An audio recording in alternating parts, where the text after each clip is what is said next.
President Jiang. Maupo kayo. Maganda ang naging takbo ng kumpanya ngayong ikalawang quarter. Sa ikatlong quarter, inaasahan ko na ang lahat. President Jiang, nahanap na ang young mistress. Nahanap na ang anak ko. President Jiang, nalaman po namin na ang inyong anak at si Feng Junming ng pamilya Feng ay ikinakasal sa Longhu Hotel. Itigil muna ang meeting. Pumunta tayo agad sa Longhu Hotel. Grabe, ang anak ni President Jiang, na nawawala ng mahigit 10 taon, ay nahanap na rin, sa wakas. Lunan yan. May kailangan akong asikasuhin agad. Mag-taxi ka na lang papunta sa wedding venue. Pero, Anong pero-pero?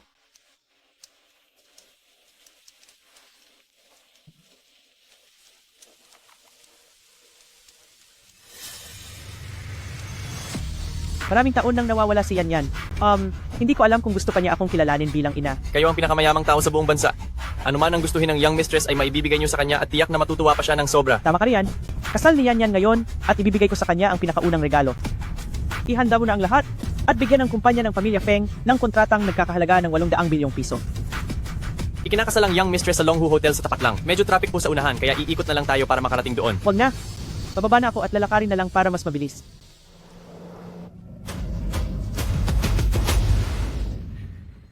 ma'am, ayos lang po ba kayo? Salamat Iha, ayos lang ako. Luna niyan, nasaan ka na bang bata ka? Nandito na ang lahat ng mga bisita, bakit wala ka pa rito? Itong kasal na to, ayaw mo na bang ituloy ha? Opo, heto na po, papunta na. Tita, mag-iingat po kayo sa pagtawid sa susunod. Ang babaeng yon, noong bata pa po kayo, kamukhang kamukha niyo talaga. Sa suot niya, parang ikakasal din siya. Siya na kaya ang anak ko? Tara na, sa hotel tayo. Saan ka ba nagsusuot? Ngayon ka lang dumating, walang nag-aasikaso sa mga bisita. Ma, pasensya na po. Tawagin mo akong tita, hindi pa kayo kasal. Paumanhin po, tita. Kanina kasi, medyo natagalan ako sa pag-abang ng taxi. Nasaan si Feng Junming? Magsisimula na ang kasal. Bakit hindi ko pa siya nakikita? Nag-drive siya para sunduin si Xiao Xiao. Bakit ka ba nagmamadali? Tita, parang hindi naman po tama yon.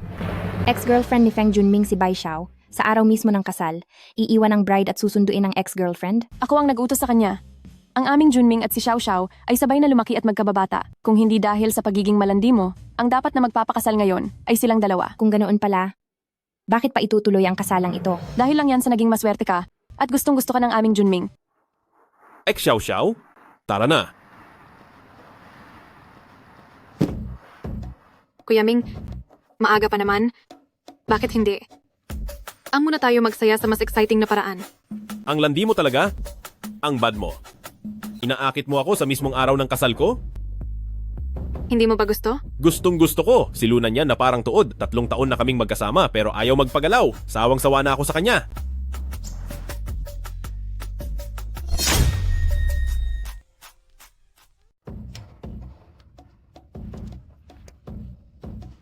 Gusto mo ba?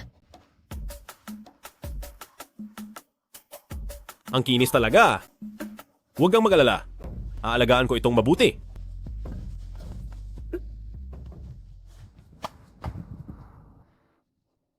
Xiao Xiao, napakagaling mo talaga. Ang Hengsheng Grupo ay pumirma talaga ng 100 bilyong kontrata sa akin. Paano mo nagawa iyon? Sikreto ko iyan. Basta tulungan mo akong makuha ang locket ng malanding iyon balang araw.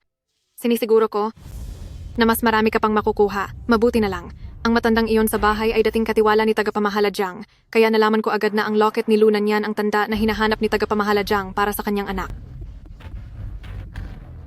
Anak, Mahal, kasal natin ngayon. Bakit kailangan mo pa siyang sunduin? Sino ba talaga ang asawa mo? Kailan ka ba titigil? Nakababatang kapatid ko lang sa turing si Bai Xiao? Ano bang masama kung susunduin ko ang sarili kong kapatid? Ate na niyan. Pasensya na. Kasalanan ko lahat. Nasaktan kasi ako kanina. Nahihirapan akong kumilos. Kaya sinundo ako ni Kuya Ming. Xiao Xiao, nasaktan ka? Maayos ka lang ba? May ginawa lang kaming ehersisyo kanina. Sobrang tindi kaya napuwersa ako. Tita, huwag po kayong mag-alala. Tingnan mo kung gaano kabait si Xiao Xiao. Hindi katulad mo. Ayaw mong tantanan ng maliit na bagay. Xiao Xiao? Pagkatapos ng kasal, titingnan ko ng mabuti ang sugat mo para malaman kung malala ba ito. Nay, nandyan na po kayo? Susunduin ko na po kayo riyan. Huwag kang dumaan sa pagitan naming dalawa.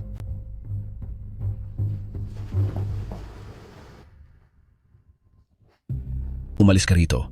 Hindi kailangang maglinis dito. Huwag mong dumiin ang hotel namin. Alis, alis. Manong Guard, Ikakasal ang anak ko sa hotel na ito ngayong araw, narito ako para dumalo sa kasal niya. Isang hamak na tagalinis lang. Hindi mo ba alam kung sino ka para magtangkang pumasok sa hotel namin? Umalis ka na. Tumigil kayo.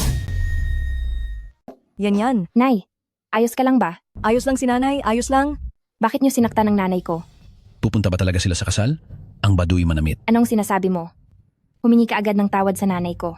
Yan, ayos lang si nanay. Iniisip lang kita. Malapit na ang oras ng kasal. Katatapos ko lang magwalis sa kalsada at pumunta na agad ako rito. Hindi pa ako nakapagpalit ng damit. Sige na, pumasok ka na muna. Aalis na si nanay para hindi ka mapahiya. Nay, isang set lang ng damit yan. Hindi iyan ganoon kahalaga. Kung aalis ka, sa buhay ko, sa napakahalagang araw na ito, hindi ba't magkakaroon ako ng panghihinayang? Pero, Walang pero-pero. Tara na, magsisimula na ang kasal. Tara na. Saan nakalusot ang janitor na ito? Dito ba ang dapat mong kalagyan? Lumayas ka rito. Tita, nanay ko po siya. Sadyang pumunta siya rito para dumalo sa kasal ko. Balae, magandang araw po. Ako po ang nanay ni Yan. Sino ka ba sa akala mo? Ang lakas ng loob mong tawagin akong balae? Tita, Huwag mo akong mahawaan ng baho mo. sobra na kayo. Sobra ba ako? Isa siyang janitor na nakisiksik sa ganitong marangyang kasalan. Hindi ba't gusto lang niyang makikain ng libre? Pagbibigyan ko siya. Kainin mo ito. Kapag naubos mo yan, mapipilitan akong payagan kang dumalo sa kasalang ito. Anong karapatan nyo? Bakit nyo nilalait ang nanay ko ng ganito? Yan, mahalaga ang kasalan. Ito na ba ang manugang ko? Nanyan. Ang suot kong suit ay gawa pa sa kamay at pasadya talaga. Sabihin mo sa nanay mo na huwag hawakan ito. Manugang, pasensya ka na ha? Nay, hindi mo kailangang humingi ng tawad. Junming, ganyan ba ang trato ninyo ng pamilya mo sa nanay ko? Trato? Sasabihin ko sa iyo, ang pamilyang Feng ay kilala at tinitingala rito sa Haicheng. Maraming bisita ang nakatingin. Inaasahan mo ba na ngayong araw ay hahayaan ko ang anak ko na tawaging nanay ang tagalinis na ito? Imposible. Kung gusto mong ituloy ang kasal na ito ngayon, paalisin mo siya. Huwag mo nang pangarapin. Walang sinuman ang makakapagpaalis sa nanay ko ngayon. Ibig mo bang sabihin na ipapahiya mo ang pamilyang Feng sa harap ng lahat? Ang nanay mong dukha at mababa ang uri ay kailanman walang karapatang dumalo sa ganito kagarang kasalan. Balae, ay hindi. Ginang Feng, wag po kayong magalit. Aalis na po ako. Huwag mo akong hawakan. Nay, anong karapatan mong itulak ang nanay ko? Kulang pa ang pagtulak sa kanya. Kapag hindi pa siya umalis, ipapakaladkad ko siya palabas sa mga guwardiya. Walang sinuman ang pwedeng mang-api sa nanay ko ngayon. Masyado ka na yatang yumayabang ha? Maayos ka lang ba? Junming, hindi mo ba nakikita? Sila ang unang nang api sa nanay ko. Bilang tao, dapat alam mo ang lugar mo. Mataas ang antas ni tita, kaya hindi siya mapapantayan ng hampas lupa mong nanay. Tama si Xiao Xiao. Kung gusto mo pang matuloy ang kasal, lumuhod ka at humingi ng tawad sa nanay ko. Pagkatawid sa tulay na ito, nasa harap na ang Longhu Hotel. Junming, anong sinabi mo? Paluluhurin mo ako? Ako kaya ay ang iyong legal na asawang pinakasalan. Wala pang ang nagaganap na kasalan na nanakit at nampapagalit ka na agad sa akin. Kung hindi kita tuturuan ng leksyon ngayon, kapag nakapasok ka na sa pamilya, baka lalo mo pang guluhin ang pamilyang Feng. Tama po si tita. Ang pagiging isang manugang ay dapat na maging mabait at kagalang-galang. Lumuhod ka na. Ate na niyan. Hinding-hindi ako luluhod sa inyo ngayong araw. Kasalanan ko ang lahat. Ngayong araw, hindi na talaga dapat ako pumunta rito? Ginang Feng, ako na lang ba ang luluhod para kaya niyan? Ma, tayo na riyan, tumayo ka. Junming, tinatanong kita ano ito? Ito, hindi ba isa lang itong itim na ribon? Sa kanya ito, di ba? Ano ba talagang nangyayari? Bakit mo nilagay ang medyas niya sa bulsa mo? Ikaw at ang malanding si Bai Xiao. Matagal na kayong may relasyon, di ba? Kung oo, ano naman ngayon? Kuya Ming, Sinaktan mo ako? Bakit bawal ba? Ikaw ang unang nanakit. At isa pa. Ang kasal na ito ngayon, ititigil ko na. Anak, nandito na si nanay. Anak ka lang ng isang janitor. Kapag naghiwalay tayo, saan ka pa makakahanap ng asawang kasing buti ko? Kapag naglakas loob kang lumabas ngayon, wag mo nang asahang pakakasalan pa kita kailanman. Kami sa pamilyang Feng ay isang mayamang pamilya sa Haicheng. Napakaraming gustong magpakasal sa anak ko. Sino ka ba sa akala mo? Yan. Hindi mabuti ang trato sa iyo ng pamilya nila. Hindi na tayo tutuloy sa kasal na ito. Yan. Tara na. Si nanay na ang magtatrabaho para buhayin ka. Kuya Ming, hindi pa natin nakukuha ang palawit na jade. Hinto!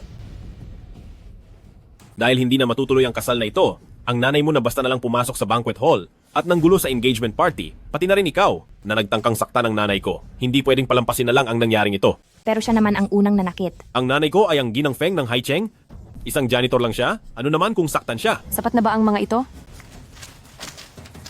Kahit habang buhay kang magwalis, hindi ka pa nakakita ng ganito karaming pera, di ba? Hindi namin kailangan ang perang iyan. Huwag kang magkunwaring disente rito. Ang perang ito ay sapat na para saktan ang nanay mo ng maraming beses. Halika, bayaran na natin ang utang mo sa amin ngayon. Lumuhod kayong dalawa ng nanay mo ngayon din. Baka sakaling patawarin ko pa kayo. Huwag kang managinip. Ayaw mo sa maayos, gusto mo sa pilitan. Mga tao, hawakan niyo sila. Ano ba? Bitawan niyo ang anak ko. Tingnan mo nga ang sarili mo. Kailangan mo ba talaga akong banggain? Feng Junming, ang ginagawa mo ay labag sa batas. Huwag mong saktan ang anak ko. Ma, May karapatan ka bang magsalita rito? Feng Junming, hayop ka. Huwag mong sasalingin ang nanay ko. Kung gusto mong pakawalan ni Kuya Ming ang nanay mo, ay maaari naman. Subalit kailangan mong ibigay sa akin ang kuwintas na daladala mo sa iyong katawan simula noong bata ka pa. Basta't ibigay ko ang bagay na iyan sa inyo. Pakakawalan nyo na ba kami? Hindi, yan. Hindi maaari. Huwag mong ibibigay ang kuwintas na iyan. Ibibigay mo ba o hindi? Sige, pumapayag na ako. Basta't pakawalan nyo lang ang nanay ko. Gagawin ko ang lahat ng gusto nyo. Hindi yan. Hindi maaari. Ang kuwintas na iyan ay may kaugnayan sa iyong pinagmulan. Huwag na tayong makipag-usap sa kanila. Kapkapan na sila agad. Umalis kayo. Bitawan niyo ako. Narito na ang pinakamayamang tao sa buong bansa, si tagapamahala Jiang. Sino ang nangahas na apihin ang anak ko? Sino ang nangahas namang api sa anak ko?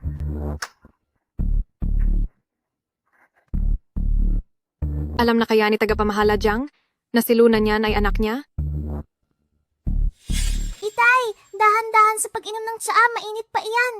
Aba, iyak ng iyak. Panay iyak na lang ang alam mo.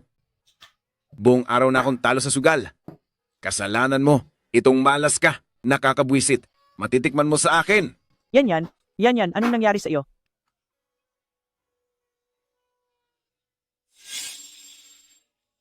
Mabuting bata, ikaw ba ang ikakasal ngayong araw? Mukhang si tagapamahala Jiang ay hindi pa alam kung sino ang anak niya. Tita, ngayong araw ang kasal namin ni Junming. Kung hindi kayo naniniwala, maaari ninyong tanungin ang lahat ng mga tao rito. Mabuting bata, huwag kang matakot. Sabihin mo lang sa tita, ikaw ba ang ikakasal ngayong araw? Hindi po. Hinding-hindi ako. Pakakasal sa basurang ito. Sa iyong kamay, mayroon ka bang isang jade pendant na katulad nito?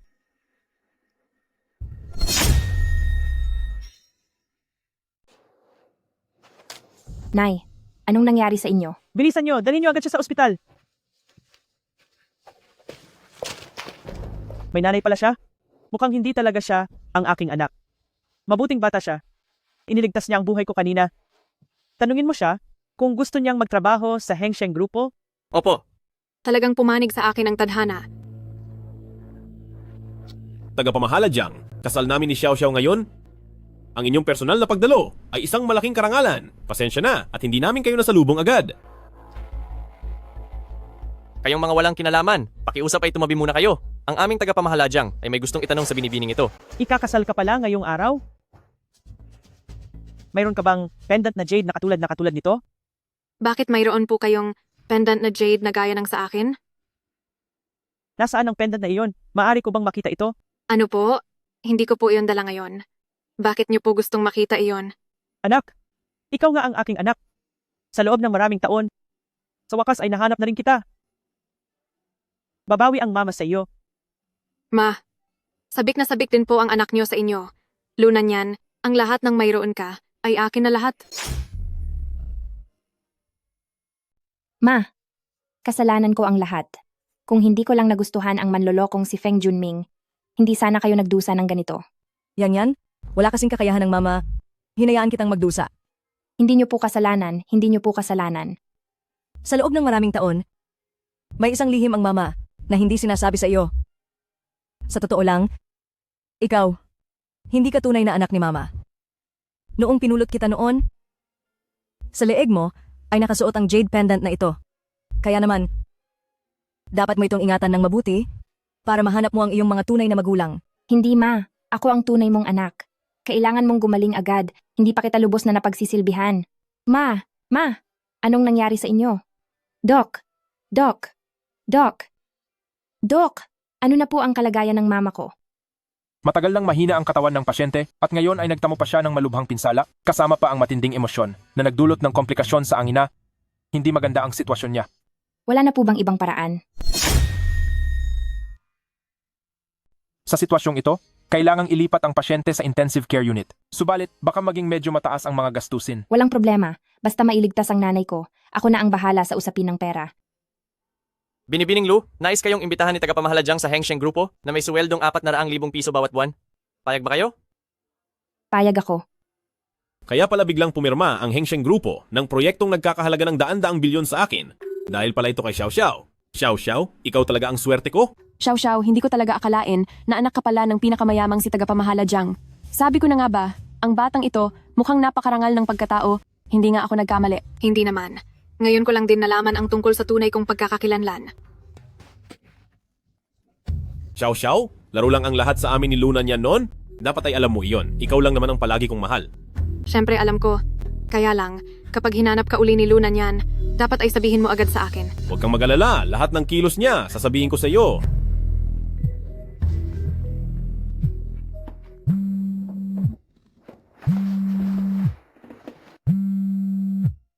Xiao Xiao, paano mo nagawang gamitin ang impormasyong ibinigay ko sa iyo para magpanggap na panganay na anak ng pamilyang Jiang?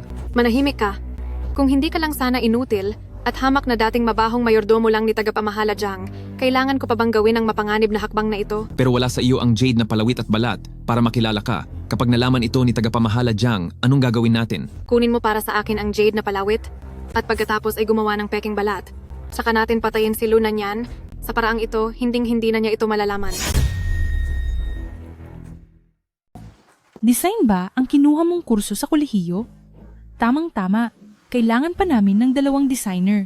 Dito ka na mauupo simula ngayon.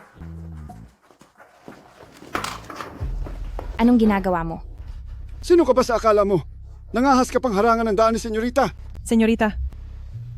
Hayaan niyo akong magpakilala. Ako ang bago ninyong kasamahan at ako rin ang senyorita ng Hengsheng Grupo.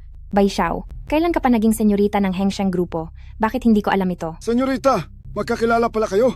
Oo, magkakilala kami. Pero hindi ganoon kaganda ang turingan namin sa isa't isa. Anong karapatan mong saktan ako? Dahil hinarangan mo ang daan ni Senyorita at naging masama pa ang trato mo sa kanya. Luna niyan. Maligayang pagdating sa kumpanya ko. Pero simula pa lang ito hulaan mo. Ano pa ang gagawin ko sa iyo pagkatapos nito? Hoy, hindi ka pa ba nadala kanina? Bakit mo pa tinititigan ng ganyan ng young lady? Kung ayaw mo magtrabaho, lumayas ka! Young lady, huwag niyo na po siyang patulan. Gusto ko ang mga empleyadong marunong makisama na tulad mo. Babanggitin kita kay mama mamaya. Basta masaya po kayo, young lady. Mukhang hindi magkasundo itong si Luna niyan at ang young lady. Hindi niyo pa ba alam? Ang nanay niya ay isang janitor at sobrang hirap lang nila. Sa susunod, dapat niyo siyang alagaan ng mabuti. Oh, sakto pala. Parang kailangan pa ng janitor na maglilinis ng inodoro sa palapag nating ito. Ibigay na lang natin iyan kay Lu. Mag-apply ako ng dagdag na 2,000 at 300 piso para sa'yo kada buwan. Anong tingin mo? Designer ang trabaho ko. At ano naman? Sobrang hirap nyo lang. Ang dagdag na 2,000 at 300 piso ay pagbibigay pugay na sa iyo ni Supervisor Ding. At saka, ang nanay mo ay nagwawalis sa kalsada. Ikaw naman ay maglilinis ng banyo. Hindi ba't sinusunod mo lang ang yapak ng nanay mo? Ikaw. Narinig ko na para malaman kung malinis ang inodoro, kailangan daw pagkatapos itong kuskusin, tignan kung ang tubig sa inodoro ay pwedeng inumin. Young lady, huwag kayong mag-alala. Sisiguraduhin naming babantayan namin siyang inumin iyon. Huwag niyo na kaming masyadong apihin. Aba, ano naman kung apihin ka namin? Hoy, kung hindi mo kaya, lumayas ka!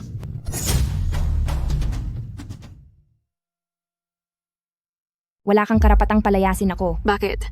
Hindi mo kayang lumayas? Hump? Sabagay, sino ba namang mag-aakalang ang iyong nanay na tagawalis sa kalsada ay nasa ICU ngayon ng ospital kapag lumayas ka siguro ang nanay mo ngayong gabi ay mapapalayas na sa ospital. Mukhang si Xiaolu ngayong araw ay medyo hindi pa matanggap ang katotohanan. Tayong lahat ay magtulong-tulong para tulungan siya. Kapag uminom ka pa ng maraming beses sa toilet, masasanay ka rin. Magkakatrabaho naman tayong lahat kaya pagtitiyagaan naming turuan ka. Tara. Bitiwan niyo ako. Wala ba kayong takot na ang bagay na ito ay isumbong ko kay tagapamahala Jiang? Kung gusto mong hindi ka na namin pahirapan, sige ba? Mayroon akong isang order dito. Kapag nakuha mo ito, hindi ka na namin papahirapan, kundi bibigyan ka pa namin ng malaking halaga ng pera. Ano sa tingin mo? Ganoon ba talaga kayo kabait?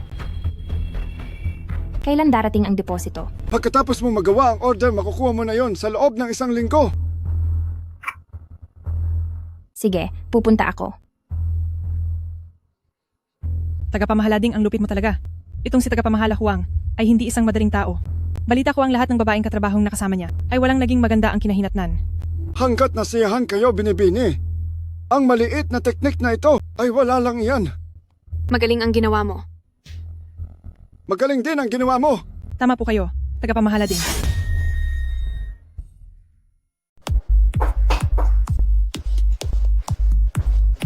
Tagapamahala Huang, pakicheck po ninyo ang proposal na ito.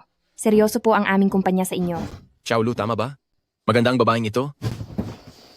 At mabango rin. Pero, gusto mong papirmahin ako sa kontratang nagkakahalaga ng 80 milyong piso? Dapat uminom ka muna kahit ilang baso man lang, di ba? Bakit?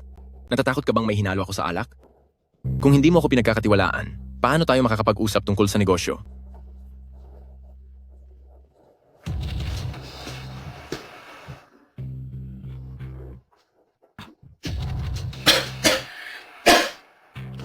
Tagapamahala Huang, ang alak na ito ay nainuman ko na rin. Tayo. Isang baso pa lang ang nainom mo. Sino bang niloloko mo? Ang kontratang pipirmahan natin ngayon ay nagkakahalaga ng 80 milyong piso. Hindi ba dapat samahan mo akong uminom hanggang sa masiyahan ako? Halika, ituloy natin.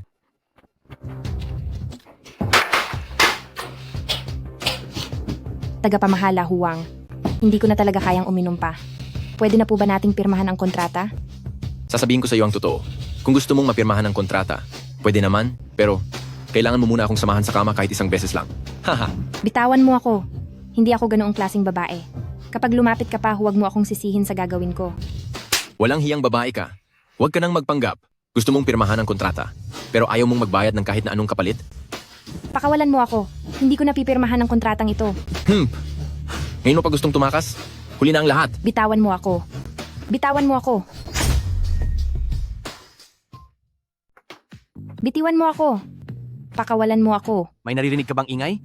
Bitaw. Ay, ganyan talaga ang gusto nilang laro ngayon. Sino yan? Nanyan. Kabatang Chin. Ginagawa niya ito ng kusa. Nagsisinungaling siya. Nandito lang ako para pumirma ng kontrata sa kanya. Hindi. Hindi ba't ito na ang usapan? Ako? Lumayas ka. Magsilayas din kayo.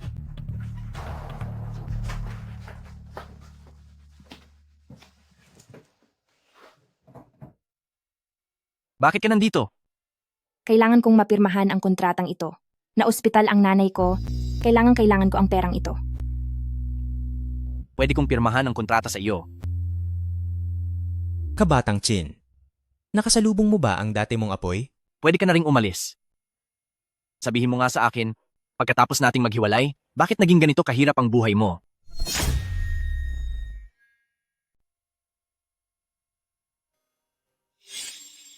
Dapat ay alam mo ito, na ikaw at ang aking anak ay hindi galing sa iisang mundo. Bibigyan kita ng 40 milyong piso. Layuan mo ang aking anak. Ang pagsasama namin ay hindi dahil sa pera. Ang perang ito ay hindi ko kailanman tatanggapin. Dapat ay nag-aaral siya sa ibang bansa. At magmamana ng negosyo ng pamilya pagbalik niya. Sa katayuan mong iyan at pagsama sa kanya ay masisira lamang ang kanyang kinabukasan. At baka ay mawalan pa siya ng karapatan sa mana. Naiintindihan ko na. Tungkol sa mga nangyari ngayong araw, salamat sa iyo. Bukod dito, ay wala na akong iba pang sasabihin. Sige. Magpahinga ka na muna ng mabuti ngayong gabi. Alamin mo kung paano niya hinarap ang buhay sa mga nakaraang taon. Nakabalik na si Xiaolu. Kumusta? Nakuha mo ba ang kontrata? Nabalitaan ko na ang tagapamahala Huang na iyan ay hindi marunong maawa sa kama. Aba, gusto mo bang ihatid ka namin sa ospital? Alam niyo naman pala noon pa na hindi siya mabuting tao. Alam namin. At ano naman ngayon? Hindi ba ikaw rin naman ang may gustong pumunta? Kung sinabihan niyo lang ako ay hindi ako pupunta roon. Huwag ka namang magsalita ng ganyan. Dahil kung hindi ka pumunta, saan ka kukuha ng pera para sa pagpapagamot ng nanay mo? Huwag ng maraming daldal. Ilabas mo na ang kontrata. Kapag napagsilbihan mo ng maayos si tagapamahala Huang, ay hindi ka na mamumroblema sa pera. Pasensya na at bibiguin ko kayo. Dahil hindi ako nakipagpirmahan ng kontrata sa kanya. At lalong hindi ako nahulog sa inyong bitag. Dahil wala ka pang pinirmahang kontrata, ibig sabihin ba ay wala kang silbi? Ang mga walang silbi ay dapat nang lumayas sa kumpanya. Pero dahil magkakilala naman tayo, handa kitang payagang manatili rito. Ano kaya kung maglinis ka na lang ng banyo rito? Lumuhod ka na at magpasalamat sa kanya. Sa ibang kumpanya ba ay may kasing bait na amo ni Binibini? Ano? Kahit hindi ko nakuha ang kontrata kay tagapamahala Huang, nakuha ko naman ang kontrata mula sa Kin Group. Hehe, ang lakas din ang loob mong magyabang ha. Ang King Group ay isa sa mga nangungunang kumpanya sa buong bansa. Alam mo ba kung saan man lang ang pinto nila? Ano? At nagsasabi ka pang nakuha mo ang kontrata? Imposible iyan. Kung ganoon, ano ito? Huwag mong sabihing iniisip mong maniniwala ako sa kontrata mula sa kung anong maliit na kumpanya lang. Huwag kang managinip ng gising kapag inilabas mo iyan. Pagtatawanan ka lang ng mga katrabaho mo. Buksan niyo ang inyong mga mata.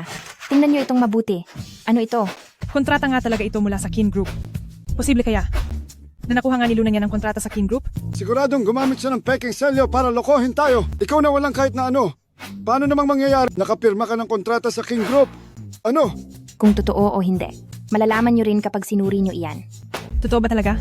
Baka naman nagbibiro ka lang.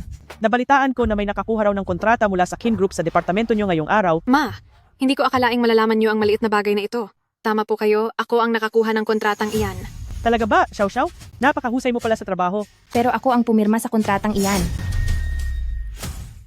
Nanyan, alam ko na malaki na ang agwat nating dalawa ngayon at hindi ka komportable. Pero hindi mo naman dapat gawa-gawa lang ang lahat. Kung hindi ka naniniwala, tanungin mo silang lahat, ang kontratang ito, kung sino ba talaga ang nakapirma rito. Nagsisinungaling siya.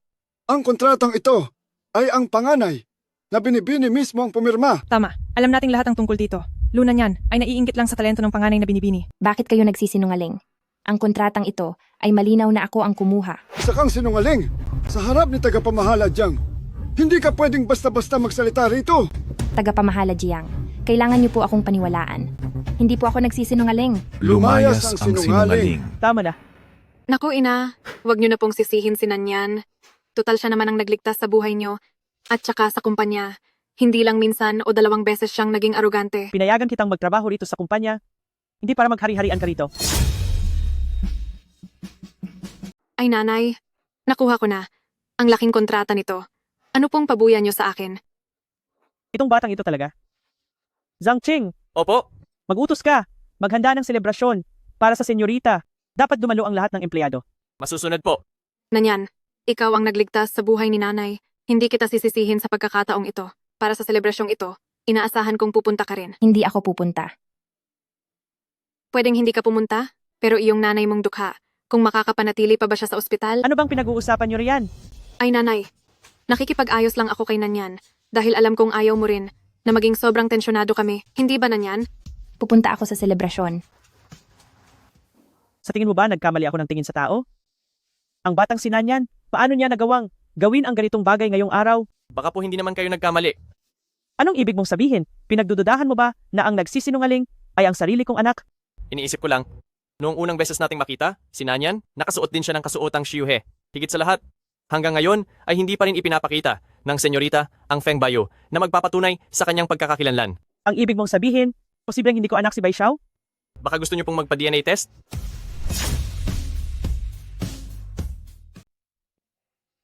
Hoy! Ito ay piging para sa selebrasyon ng panganay na Binibini. Ha? Ikaw na walang silbi. May kapal ka pa na mukhang pumunta rito. Uy, wag ka namang ganyan. Mula noong bata pa siya, kasama ang mahirap niyang ina, namuhay sila ng magkasama. Itong mga matatamis na pagkain ng altalipunan, sa tingin ko ay hindi pa niya kailanman nakikita. Kaya ngayong araw, sinadya ko siyang imbitahan para pumunta rito at makatikim naman. Hindi ko kailangan ng limos mo. Para sa akin, itong piging para sa selebrasyon ay wala namang saysay at pakitang tao lang. Anong gagawin niyo? Bitawan niyo ako.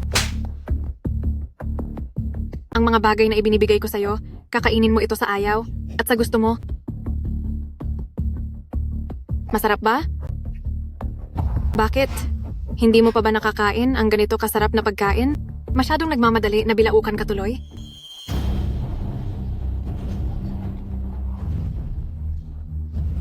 Ano ba talagang balak ninyong gawin? Ako, pinapunta kita rito dahil gusto kong makita mo na ang mga bagay na dapat ay sa iyo ay mapupunta lahat sa akin sa huli. Ang asawa mo na dapat ay sa iyo ay aagawin ko rin sa huli. Ang handaan para sa tagumpay mo ay inagaw ko na rin. Ang lahat ng sinasabi mo ay hinding-hindi ko pinapansin. Talaga? Paano kung sabihin ko na ang posisyon mo bilang senyorita ay inagaw ko na rin? Basta handa kang ibigay sa akin ang suot mong medalyon na iyan, nangangako ako na mula ngayon ay hindi na kita guguluhin pa. Noong pinulot kita noon, sa iyong leeg, ay suot mo ang medalyong ito. Kaya dapat mong ingatan ito ng mabuti para mahanap mo ang iyong mga tunay na magulang. Ang medalyong ito ay napakahalaga para sa akin, kaya hindi ko ito ibibigay sa iyo. Huwag mo na akong pilitin na gawin ito sa mahirap na paraan. Ngayong nandito na tayo, kung ibibigay mo o hindi ay wala ka nang magagawa pa. Hawakan niyo siya. Bitawan niyo ako. Bitawan niyo ako. Sumunod ka na lang kung ayaw mong masaktan. Huwag na huwag mong kukunin ang medalyon ko. Ibigay mo sa akin. Ibalik mo sa akin. Ibalik mo iyan. Tila itinadhana talaga na hindi ito mananatili sa iyo. Anong ginagawa ninyong dalawa rito?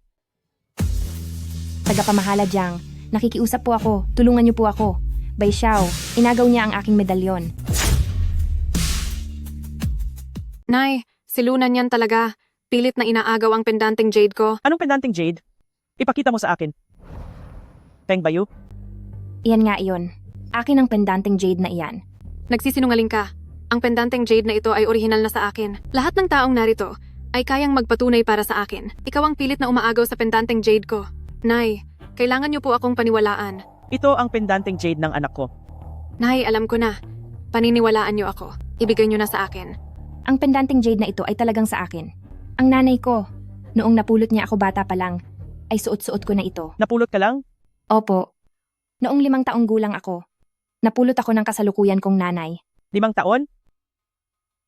Noong nawala ang anak ko, ay 5 taong gulang din siya. Nay, mas pipiliin niyo ba talagang maniwala sa sinasabi ng isang tagalabas kaysa maniwala sa sinasabi ng sarili niyong anak? Nakikiusap po ako. Paniwalaan niyo ako. Hanggat hindi pa nagiging malinaw ang lahat, ang pendanteng jade na ito ay hindi ko ibibigay kahit kanino. Tagapamahala Jiang, lumabas na ang resulta ng paternity test.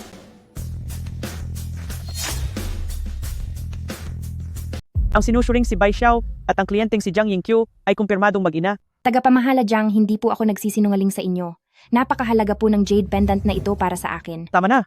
Sinabi ko na. Nasa anak ko ang jade pendant na ito. Sa opisina, hinayaan ko na ang pag-agaw mo sa mga nagawa niya. Pero pati ang jade pendant niya ay inaagaw mo rin. Ang lakas ng loob mo. Paano nangyari iyon? Ang jade pendant na ito ay suot ko na simula noong bata pa ako. Bai Xiao, ano ba ang ginawa mo para malito ng ganito si tagapamahala Jiang? Ang batang sinanyan, bakit niya nagawa ang ganitong bagay?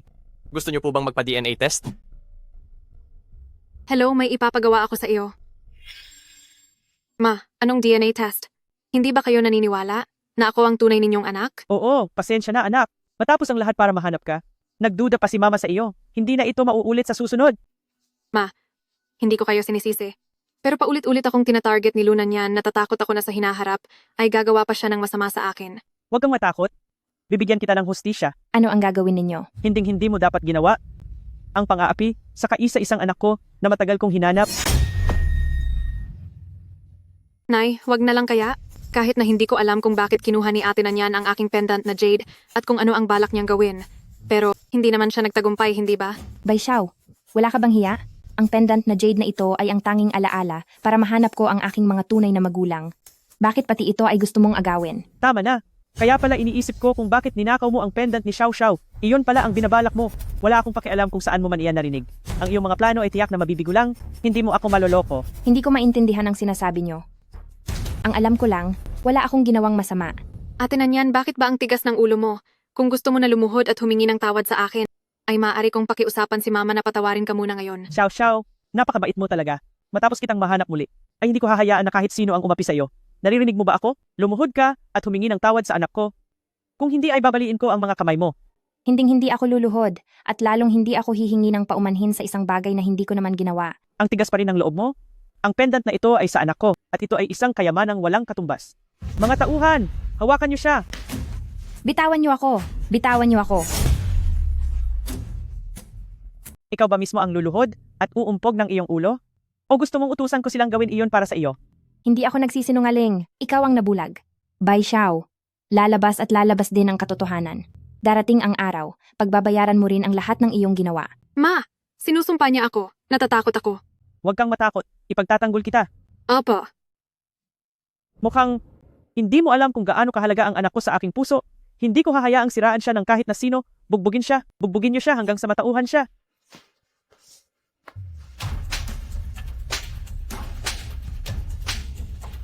Tagapamahala Jiang, tama na po. Iniligtas niya rin naman ang buhay niyo noon. Tigil. Alam mo na ba ang iyong pagkakamali? Sinabi ko na, ang mga bagay na hindi ko naman ginawa ay hinding-hindi ko aaminin.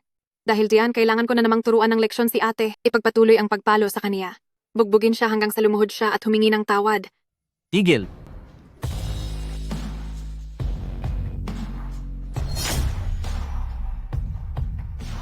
Hala, nandito na si Kabatang Chin.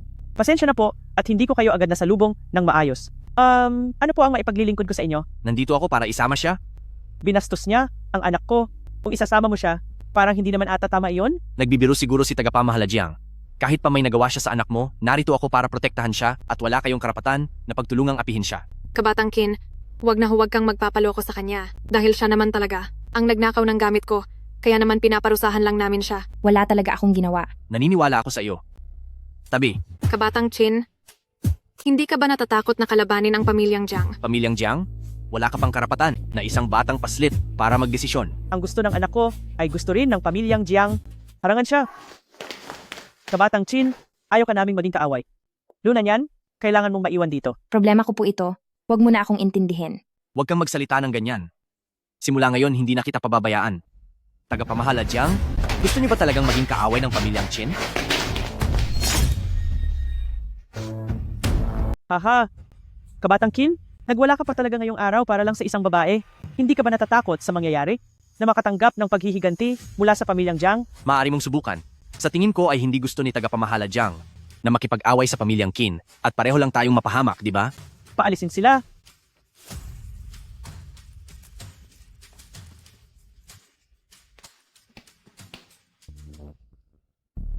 Nay, ang pamilyang Jiang ang pinakamayaman sa buong bansa. Bakit ganoon na lang kadali na hayaan silang makaalis? Hindi dapat minamaliit ang taong sikin mo.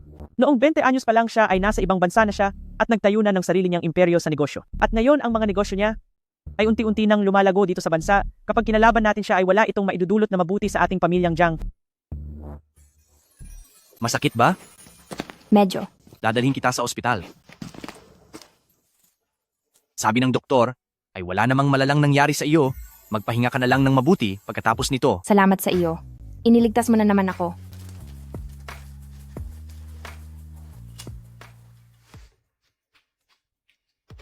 Noong iniwan mo ako noon, di ba sabi mo ay nahanap mo na ang tunay na pag-ibig?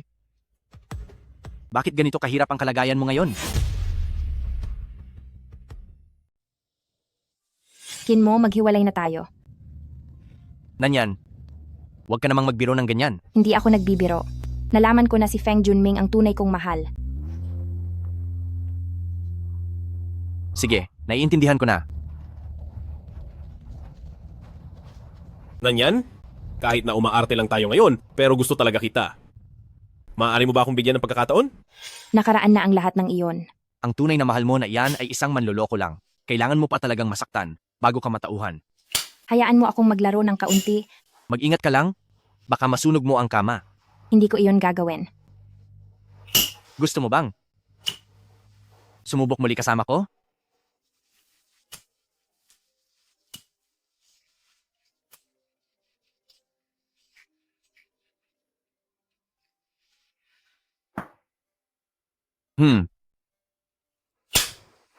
Uy, ano yung sinabi mo kanina? Hindi ko narinig ng malinaw. Wala iyon. Magpahinga ka na muna. Aalis na ako. Hoy, Iiwan ko na ito sa iyo.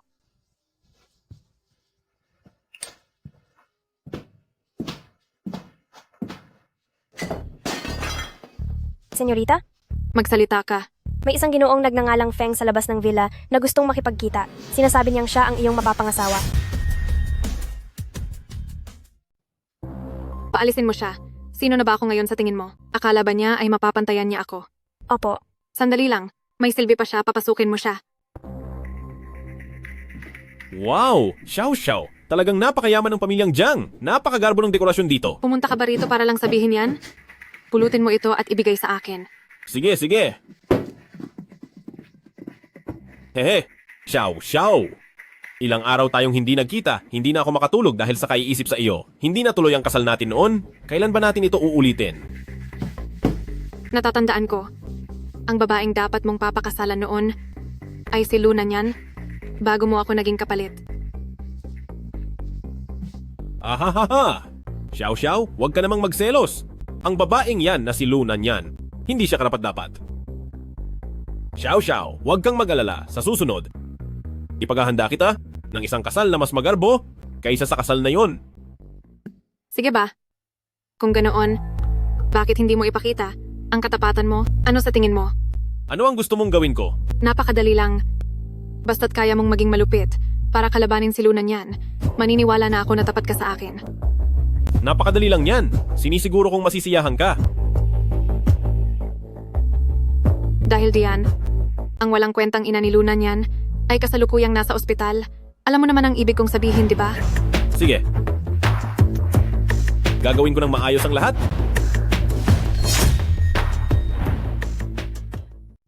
Yan. Kumusta ka nitong mga nakaraang araw? Nay, okay lang po ako. Maayos naman ang lahat sa kumpanya. Huwag na po kayong mag-alala. Napakahusay na. Drama ng mag-inang nagmamahalan. Talagang tagos sa puso, ah. Anong ginagawa mo rito? Anong ginagawa ko rito? Nandito ako, syempre para ipakita sa matandang ito ang katotohanan. Feng Junming, binabalaan kita. Huwag kang magsalita ng kung ano-ano. Hindi ako nagsasalita ng kung ano-ano. Hoy matanda, alam mo ba? Itong si Lu. Nanyan, matagal nang sinisante sa kumpanya. Ngayong nakakonfine ka, ang perang pambayad dito, baka naman nakuha niya sa pagbebenta ng kanyang katawan. Ano? Natanggal ka sa trabaho? Hindi na ako magpapagamot, uuwi na tayo. Nay, huwag po kayong maniwala sa kanya. Ang perang ito ay mula sa trabaho, pinaghirapan ko itong kitain. Feng Junming, lumayas ka rito. Hindi ka kailangan dito. Huwag kang masyadong kabahan. Kung wala ka ng pera, pwede kang tumabi sa akin kahit isang gabi lang. Ilang taon mo akong hindi pinahawak. Ngayon ay 80,000 piso kada gabi. Hindi ka nalugi roon. Bitawan mo ang anak ko. Bitawan mo ako, bitawan mo ako. Bitawan mo ako. Lumayas ka. Walang hiyang babae ka. Masyado na ba kitang napagbigyan? Tutal magbebenta ka rin naman ng katawan sa huli. Mabuti pang hayaan mo ako magpakasarap ngayon. Inay, huwag po kayong mag-alala. Huwag po kayong magpadala sa emosyon. Makakahanap ako ng bagong trabaho. Hinding-hindi ako gagawa ng anumang makakasira sa dangal ng ating pamilya. Tingnan mo kung ano ito. Abiso ng pagkakasibak sa trabaho. Nagsalita na si tagapamahala Jiang. Wala nang kumpanya ang maglalakas loob na tanggapin ka ngayon. Wala kang pakialam sa mga bagay na ito. Umalis ka na agad. Nanyan o nanyan, napaka-inosente mo talaga. Akala mo bang yung umabot na sa ganito ang lahat ay mapapaalis mo na lang ako ng basta-basta? Sa tingin mo ba ay aalis ako? Kapag hindi ka pa umalis, tatawag ako ng pulis. Hindi ko hahayaang magkaroon ka ng pagkakataon. Mga tao, pasok. Anong ginagawa nyo? Anong ginagawa nyo? Bitawan nyo ang nanay ko. Bitawan niyo ako. Bitawan niyo ako. Bibigyan kita ng isa pang pagkakataon. Kung hindi mo pa rin ako mapapasaya ng husto, huhugutin ko ang karayom ng swero ng matandang ito. Papatayin ko siya. Huwag. Huwag kang makinig. Huwag kang makinig sa kanya. Punyeta, manahimik ka? Labag ito sa batas. Doktor, saklolo. Walang silbi, teritoryo ito ni tagapamahala Jiang. Walang doktor ang maglalakas loob na pumunta rito. Umayos ka? Sinasabi ko sa iyo, kung gusto mo pang iligtas ang nanay mo, lumuhod ka sa harap ko. Gumapang ka rito at dilaan mo ang sapatos ko. Hayop ka. Lalabanan kita hanggang kamatayan. Matandang hukluban. Sobrang bait ko na ba sa'yo? May karapatan ka ba magsalita? Nay. Luluhod ako. Nakakaluhod na ako ngayon.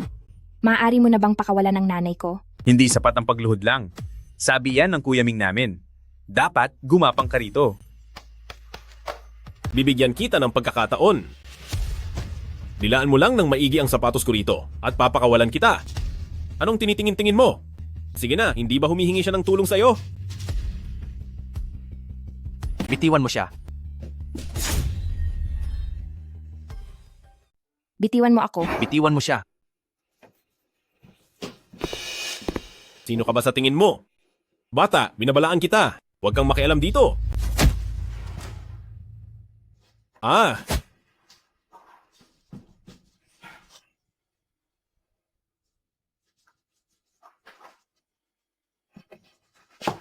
Huwag kang umiyak, narito na ako. Sa wakas, dumating ka na. Natatakot ako. Huwag kang matakot. Mula ngayon, wala nang mga ngahas na saktan ka. Bata. Kinakausap kita. Bingi ka ba? Ha? Ang kamay ko. Umupo ka muna. Aayusin ko lang ang basurang ito. Magsalita ka? Aling kamay ang humawak sa kanya? Sinasabi ko sa'yo, tao ako ng pamilyang Jiang. Naniniwala ka ba sa akin? Ayaw mong magsalita ha? Dahan-dahan lang. Nagkamali ako, patawad. Pagbabayaran mo ang pang-aapi sa kanya. Dispatchahin niyo siya. Pakiusap, iligtas niyo ang nanay ko. Huwag kang mag-alala. Gagawa ako ng paraan para sa konsultasyon ng mga pinakamahusay na doktor. Maraming salamat.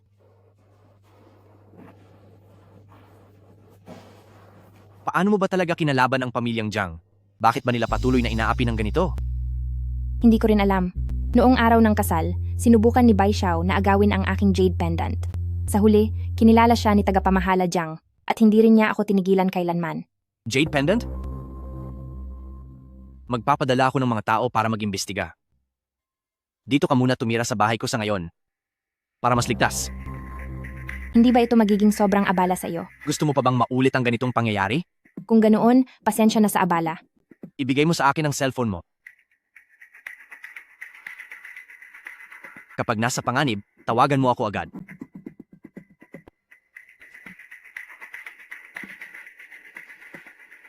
Magpakabait ka.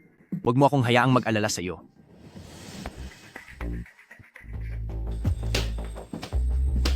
Ma, siya ang nanay ko.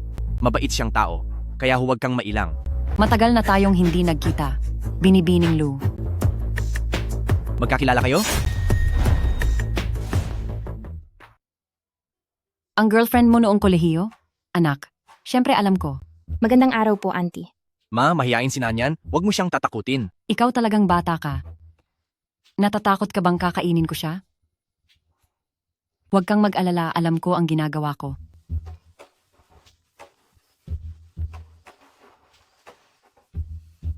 Kabatang Kin, may nahanap kaming ilang bagay tungkol kay Miss Lu. Sige, pupunta na ako agad. May kailangan lang akong asikasuhin sandali sa labas. Tawagan mo ako kung may mangyari.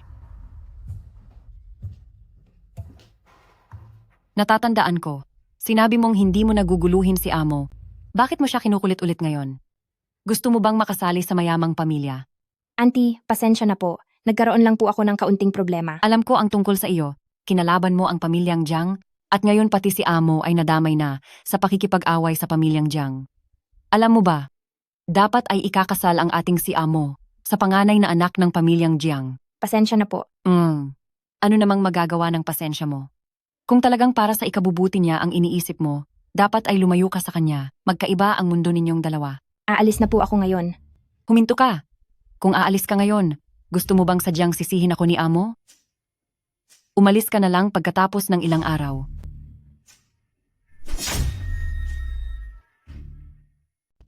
Ma, kakagaling mo lang sa sakit. Dahan-dahan lang sa paglakad. Ayos lang ako? Ay naku, magaling na ako. Napakagaling talaga ng doktor na kinuha ni Kabatang Chin. Magaling na talaga ako. Sayang lang ang pera kung mananatili pa ako sa ospital. Hindi rin maganda na palaging may utang na loob sa iba. Ano namang magagawa ng sorry? Kung gusto mo talaga ang makabubuti sa kanya, dapat ay lumayo ka na sa kanya, hindi kayo magkalebel.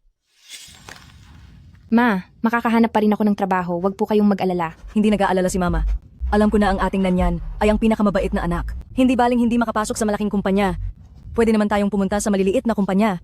Habang buhay kang magiging pagmamalaki ni Mama. Tara na. Hoy Ate May, ilang araw na kitang hindi nakikitang pumasok. Nag-resign ka na ba? May nangyari lang na problema sa bahay. Siya nga pala, tamang-tama, mayroon ako ngayong linggo na. Part-time na waiter, 4,000 piso ang bayad sa isang araw. Sasama ka ba? Oh, sasama ako. Naku, salamat talaga. Ma, sasama na rin ako sa iyo. Pwede bang sumama ang anak ko sa akin? Siyempre naman. Siguraduhin mong darating ng nasa oras bukas. Maraming salamat talaga. Ang saya nito, Ma. Napakasaya ko. Binibining bay, ayos na ang lahat. Yan, wala talagang silbi ang nanay para hayaan kang magtrabaho bilang waitress kasama ko. Nay, walang mataas o mababang trabaho. Basta't kasama kita, inay, masaya na ako. Oo nga, hindi naman natin hangad na kumita ng malaking pera. Basta't magkasama tayo, malusog ang ating katawan, at ligtas ang kalagayan natin, sapat na iyon. Aba, lunan yan. 2 araw lang tayong hindi nagkita. At heto, naging waitress ka na rin talaga kasama ang nanay mo. Sa tingin ko, hindi nakakahiya ang pagiging isang waitress. Ay, pasensya na Hanan yan. Nadulas ang kamay ko. Kailangan mo pang linisin itong sahig.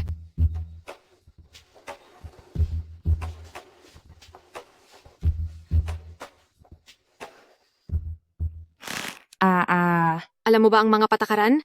Lumuhod ka at punasan iyan. Ito ang dapat mong gawin bilang isang waitress. Yan, ayos ka lang ba? Mga binibini, hindi pa po kailanman nakaranas ng ganitong trabaho ang anak ko. Ako na lang po ang gagawa. Kayang-kaya ko pong linisin ito ng maigi. Nay, wag naman pong ganyan. Ayos lang, sanay na ang nanay sa ganito.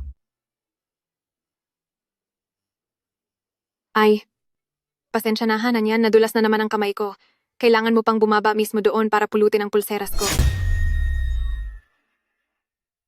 Bay Xiao, wag kang sumobra. Binibining bay? Hindi marunong lumangoy ang anak ko?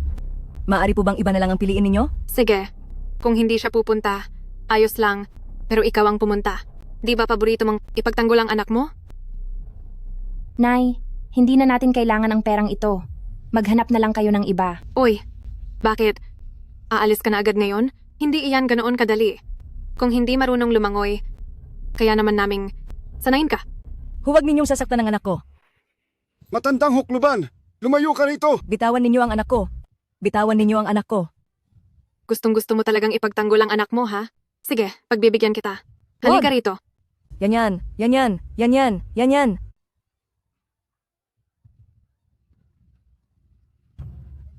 Tara. Huwag. Tara. Nay,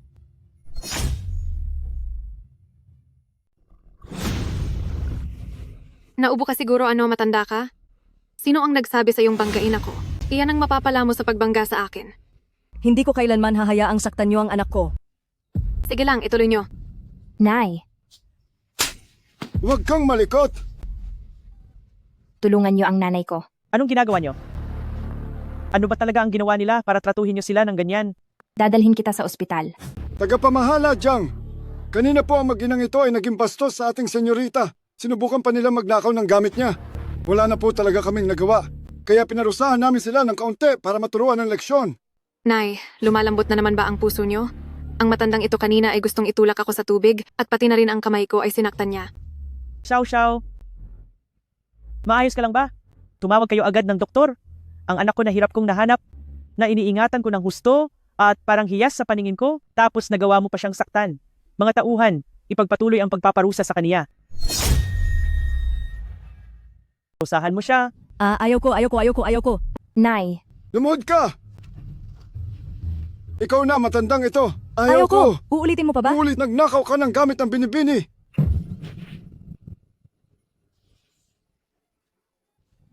Nay. Tagapamahala Jiang. Baka naman masyadong mabigat ang parusang ito? Inapin niyo ang anak ni Jiang Yingqiu. Nararapat lang iyan sa iyo. Tagapamahala Jiang, ang nanay ko. Hinding-hindi talaga inapi si Binibining Bay. Nakikiusap ako, pakawalan niyo na siya. Nagmamakaawa po ako sa inyo. Huwag kang malikot! Nagmamakaawa po ako sa inyo. Binibini.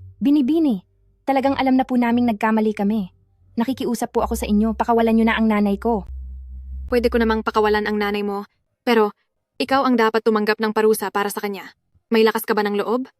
Hanggat pakakawalan niyo ang nanay ko, kahit ano ay gagawin ko. Mabuti naman kung ganoon. Ibigay niyo sa akin ang latigo. Yan. Bitawan niyo ako. Nagmamakaawa ako. Pakawalan niyo ang anak ko.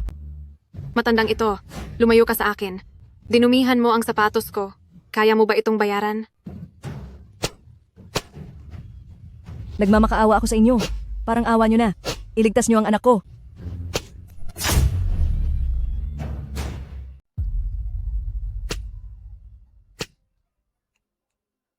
Pakiusap, iligtas niyo ang anak ko. Malapit na siyang mapatay sa bugbog. Binibini, may mamamatay na kapag itinuloy pa ito. Sino ang nagbigay sa iyo ng pahintulot na tulungan siya? Ma, bakit pati ang isang maliit na sekretarya ay hindi na sumusunod sa mga utos ko ngayon? Tama si Jiang Qing. Buhay ang nakataya rito. Yan. Kasalanan lahat ito ni Mama. Hindi ka na sana dinala ni Mama rito. Ilalayo ka na ni Mama rito ngayon. Hinto. Sino ang nagsabing maaari na kayong umalis? Binibining bay. Pagkatapos mong apihin ng ganito ang nanay ko, hindi pa ba sapat iyan? Pwedeng umalis ang nanay mo, pero ikaw ay hindi. Naghihinala ako. Naninakaw mo ang aking pulseras. Sobra ka na. Malinaw na ikaw mismo ang naghulog ng pulseras mo roon. Ang lahat ng mga naririto ay maaaring magpatunay para sa akin. Ninakaw mo talaga ang aking pulseras. Kung gusto mong patunayan ang iyong kalinisan, kung gayon, kailangan mong hubarin ang lahat ng iyong suot para personal naming itong masuri. Tagapamahala, Jiang. Maaari bang pagbigyan nyo na kami? Pakiusapan mo ang anak mo na tantanan na kaming mag-ina. Ang kagustuhan ng anak ko ay siya ring kagustuhan ko. Kung sakaling dumating ang araw na malaman mong ang mabait mong anak ay palagi lang palang nagsisinungaling at siya naman talaga ang totoong nang aapi, magsisisi ka ba? Kahit pa magsinungaling ang anak ko, dahil pa rin iyon sa mga pagkakamaling ginawa mo, kaya siya naging miserable. Nagkamali ako ng tingin sa iyo. Akala ko, iba kayo sa lahat. Matapos ang mahabang panahon, muli ko nang nahanap ang aking anak. Kaya hindi ko hahayaang may mang-api sa kaniya, pati na rin ako. Kapag ba ngayong araw, ay hinubad ko ang suot ko para lang makaalis? Siyempre naman. Subalit, kailangan mong maghubad ng todo bago ka makaalis. Lunan yan! Siguradong sisikat ka sa buong internet bukas! Napakabata mo pa, pero naguhubad ka sa harap ng maraming tao. Talagang wala kang kahihiyan. May mukha kang parang mapanuksong babae. Halata namang isa kang malandi. Hindi ko rin alam kung ilang lalaki na ang nakatulog mo. Yan, wag. Nakikiusap ang nanay sa iyo. Wag kang maghubad. Ma, hindi ako ang madumi, kundi ang puso ng mga tao. Huwag! Huwag kayong tumingin. Huwag kayong tumingin lahat. Yan. Bakit mayroon kang ganitong balat? Nanay! Bakit? Sa likuran ko, mayroong maliit na ulap. Tanging si Yan lang, sa kanyang likuran, ang may maliit na ulap na ito. Ibig sabihin nito, si Yan ay mula sa langit na ibinigay kay Mama bilang isang natatanging regalo. Hahaha, sinubukan mo bang magpanggap na anak ko? At sinadyang iguhit iyan? Naroon na iyan noong pinulot ko siya. Ano na naman ang balak mong gawin sa akin ngayon? Hindi maaari. Walang dalawang bagay sa mundo na may magkaparehong balat. Xiao. Ay ma! Hayaan mong tingnan ka ni Mama. Tingnan ang balat sa katawan mo. Mabuti na lang at naiguhit ko na ang balat ng maaga. Ay ma! Nakita niyo na naman? Bakit kailangan niyo pa itong suriin? Huwag kang malikot. Ma, nasasaktan niyo ako. Ma!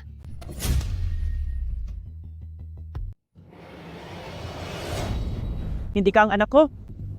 Paano nangyari iyon? Ibig sabihin ba ang anak ko ay... Ma, paano mangyayari iyon? Katatapos lang natin mag-paternity test, hindi ba? Ako talaga ang tunay ninyong anak. Tama, hindi pwedeng pekein ang paternity test. At saka, nasa iyo rin ang Feng Bayu. Hindi ito magkakamali. Hinto. Tabi. Anong gusto mong gawin? Tabi.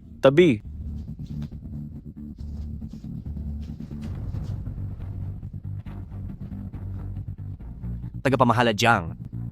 Nakakatawa ka talaga. Ano ang nakakatawa sa akin? Nakakatawa dahil hindi mo man lang alam na ang sarili mong tunay na anak ay nakatayo na sa harap mo at pinapaikot-ikot ka lang ng isang impostor. Kabatang Kin, anong ibig mong sabihin? Si Lunan yan na lagi mong inaapi ang tunay mong anak. Ang Bai Xiao na ito ay isa lamang impostor. Ma! Hindi ako naniniwala. Ayaw lang aminin ni tagapamahala Jiang na nakagawa siya ng ganoon kahangal na pagkakamali. Ito ang ebidensya.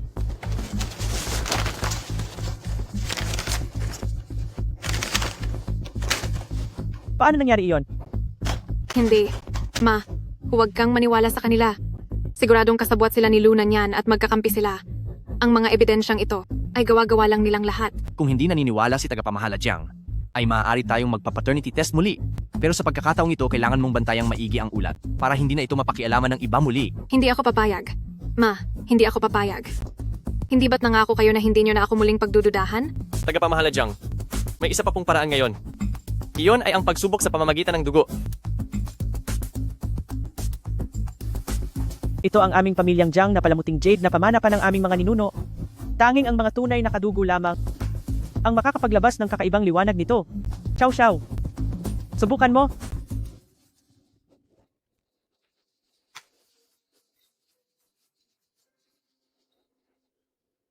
Paano nangyari ito? Walang reaksyon ang Feng Bayu? Ma, siguradong ang palamuting jade na ito ay luma na at sira kaya hindi na ito gumagana ng maayos. Huwag po kayong maniwala sa mga ito. Luna niyan? Subukan mo rin. Wala akong balak na maging anak mo. Yan. Sige na, subukan mo lang. Hindi para sa kahit ano, kundi para lamang mapatunayan ang kawalang sala nating mag-ina.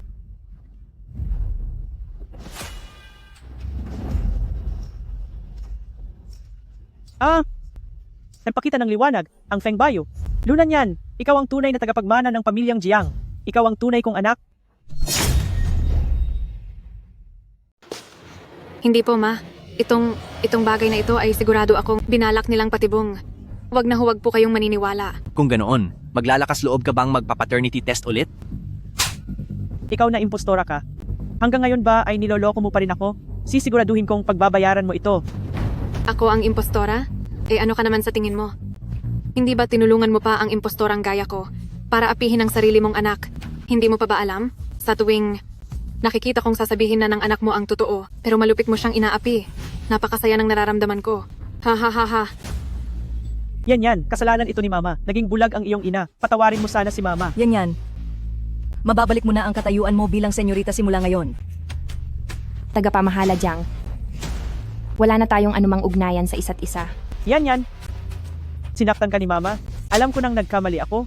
Nakikiusap ako. Patawarin mo ako. Ma, umuwi na tayo. Yan. Yan. Patawarin mo si Mama. Dapat lang akong mamatay. Tama na. Sinabi ko na sa inyo, ito ang yupay ng aking anak. Sa trabaho, ninakaw mo na ang kredito niya, pati ba naman ang yupay niya, ay kukunin mo rin. Ang lakas ng loob mo, pinapasok kita sa kumpanya. Hindi para maghari-harian ka rito. Kahit na nagsinungaling ang aking anak, iyon ay dahil sa mga pagkakamaling ginawa mo na naging dahilan ng kanyang pagkalungkot. Kasalanan ko ang lahat. Pinanood lang kitang apihin ng iba. Nabulagan ang aking isipan, dapat lang mamatay si Mama yan. Gising na, pakiusap. Kapag gumising ka, kahit ano, ay gagawin ni Mama para sa iyo. Totoo yan. Kung hindi lang dahil sa swerte niya, kahit pamapatay niyo siya ni Bai Xiao, wala ka pa ring malalaman kahit kailan. Nagkamali ako. Talagang nagkamali ako. Mabuting bata si Yan kapag nagising na siya. Siguradong mapapatawad ka rin niya.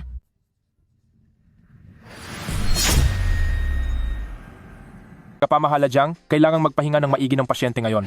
Mas mabuti kung mananahimik ka muna. Sige. Mananahimik ako. Tagapamahala Jiang. Gigising din si Yan. Huwag kayong mag-alala. Kapag nagising na si Yan, hindi kaya niya ako mapatawad? Hindi niya ako kikilalanin bilang kanyang ina. Nakikiusap ako sa iyo, tulungan mo ako. Tulungan mo akong kausapin siya. Tutulungan kitang kausapin siya. Ngunit ang batang iyon, medyo matigas ang kanyang ulo. Masyado mo siyang nasaktan sa pagkakataong ito. Nawala ako sa loob ng 20 taon sa kanyang buhay. Nitong mga nakaraang taon, paano ba talaga siya namuhay? Maaari mo bang sabihin sa akin? Sasamahan kita sa lugar kung saan siya lumaki.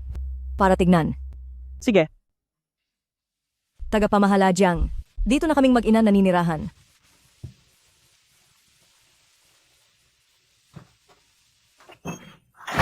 Tagapamahala Jiang. Pagpasensyahan nyo na ang aming munting tahanan.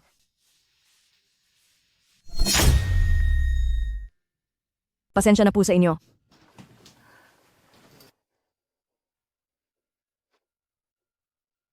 Kayong dalawa ay nakatira lang sa ganito. Kalit na silid. Noon pinulot ko siya ay panahon ng taglamig. Siya ay parang isang kuting na napakaliit at nakahiga lang sa loob ng maliit na kahon na kahoy.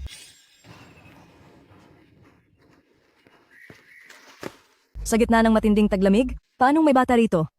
Bata!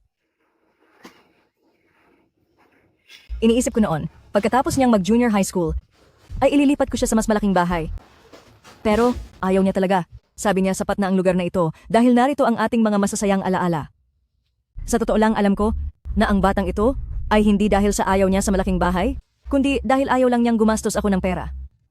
Hay, si Yanyan mula noong bata pa ay isa ng napakabait na bata. Mula pagkabata, ay marami na siyang nakuhang mga parangal. Tama, noong bata pa si Yanyan ay napakatalino niya talaga. Ang mga katrabaho ko ay sobrang naiinggit sa akin dahil mayroon akong ganito kabuting anak. Naku, noong bata pa siya sa mga pagsusulit, ay hindi siya kailanman nawala sa 3 nangunguna. Ang mga nakukuha niyang scholarship ay hindi niya ginagastos sa kung ano-ano, kundi pantulong sa gastusin sa bahay. Ang damit na ito, ay nakita ko ng suot niya. Ah, oo.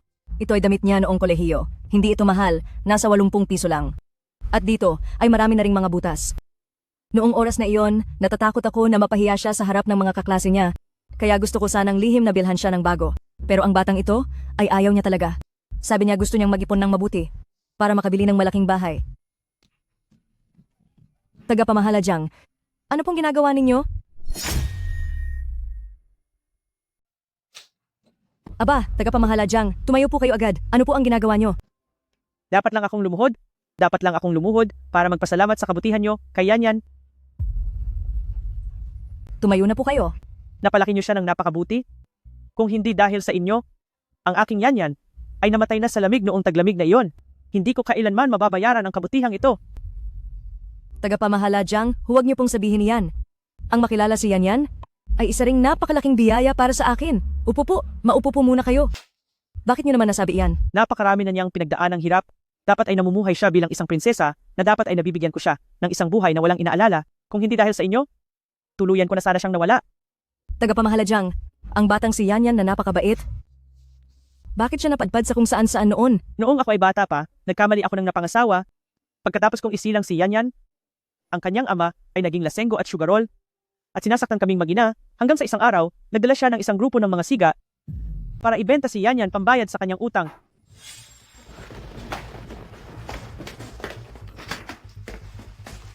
Aba boss, ito ay orange, hindi mansanas. Sino ba kayo? Bakit kayo biglang pumasok sa bahay ko? May pagkakautang ako sa labas at pinangako ko sa kanila na ibibigay ko si Yanyan pambayad sa utang. Pumayag na ako sa kanila na ibigay si Yanyan bilang pambayad sa utang. Hayop ka. Bahala ka na kung gusto mo magsugal. Pero paano mo nagawang ipambayad sa utang ang anak natin?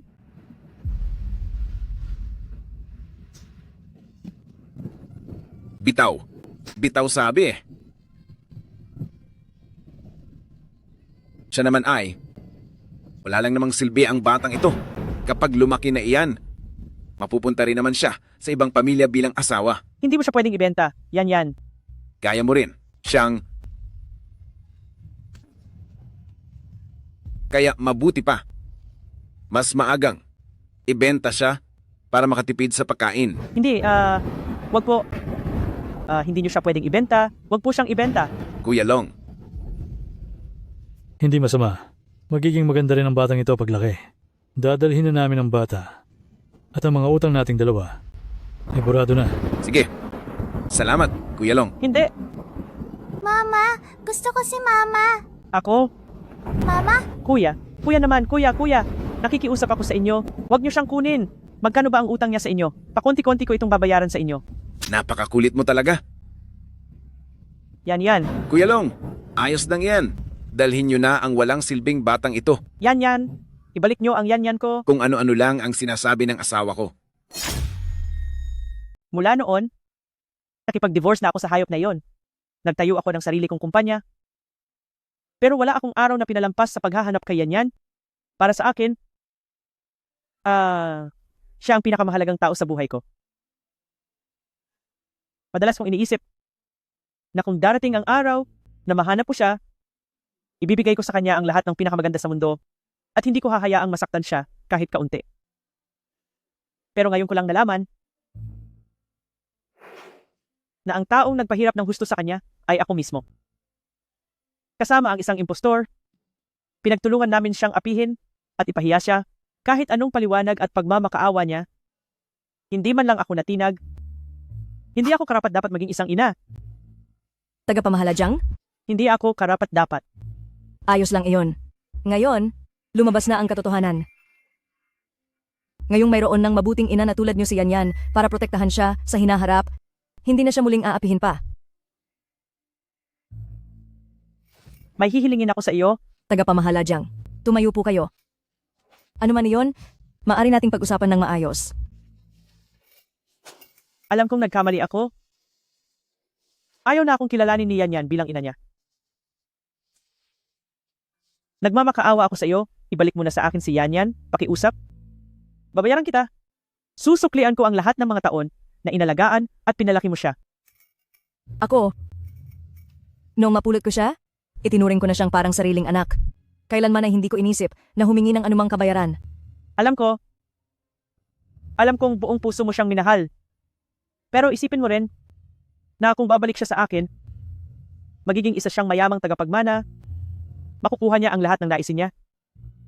Para sa kapakanan niya, dapat mo na siyang ibalik sa akin. Sa loob ng card na ito, ay mayroong 2 bilyon at 300 milyong piso bilang ganti sa maraming taon na pagpapalaki mo sa kanya. Ako ito, bilang aking pagtanaw ng utang na loob sa iyo. Hindi ko kailangan ng pera mo. Alam kong wala akong kakayahan. Hinayaan ko siyang mamuhay ng maraming taon sa mahirap na buhay. Huwag kang magalala. Tutulungan kitang kausapin siya.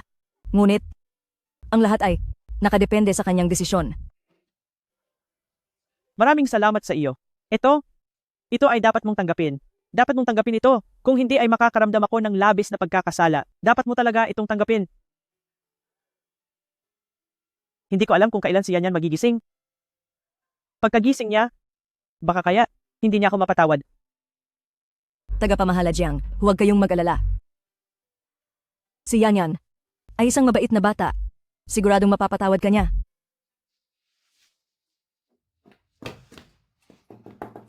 Tagapamahala, gising na ang panganay na binibini. Gising na si Yanyan. Yanyan, humiga ka muna. Hindi ka pa lubos na magaling. Tagapamahala, maayos na ang pakiramdam ko. Masyadong mahal ang ward na ito.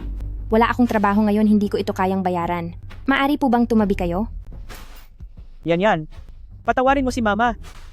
Ngayon din, agad kong iaanunsyo na ibabalik kita sa trabaho. Hindi. Ipamamana ko sa iyo ang posisyon ko, ang maging presidente ng Hengsheng. Tagapamahala, Huwag na po. Ang gusto ko lang ngayon ay makasama ang mama ko at mamuhay ng simple lang. Yanyan, ako rin ang mama mo. Maari mo bang patawarin si Mama? Ma, uwi na tayo. Ma, pauwi na tayo. Yanyan, siya pa rin naman ang iyong tunay na ina. Ma, ano bang pinagsasabi niyo? Ang tanging tunay na ina ko ay kayo lang.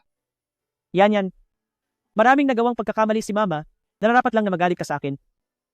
Pero, nakikiusap si Mama sa iyo, bigyan mo ako ng pagkakataong makabawi, pwede ba? Tagapamahala, Nagpapatawa po kayo. Sa pagitan nating dalawa ay wala nang anumang ugnayan. Kaya wala ring puwang ang galit. Ma, tara na.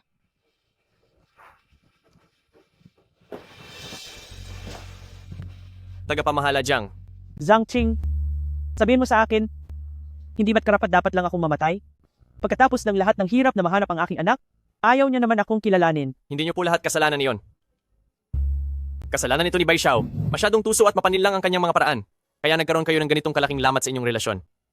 Tama. Ang babaeng iyan na si Bai Xiao, iutos mong dakpin siya at dalhin sa akin. Pagbabayarin ko siya, gusto kong humingi siya ng tawad ng personal sa aking Yanyan. Masusunod po. Magpapadala na ako agad ng mga tao para hanapin ang kinaroroonan niya.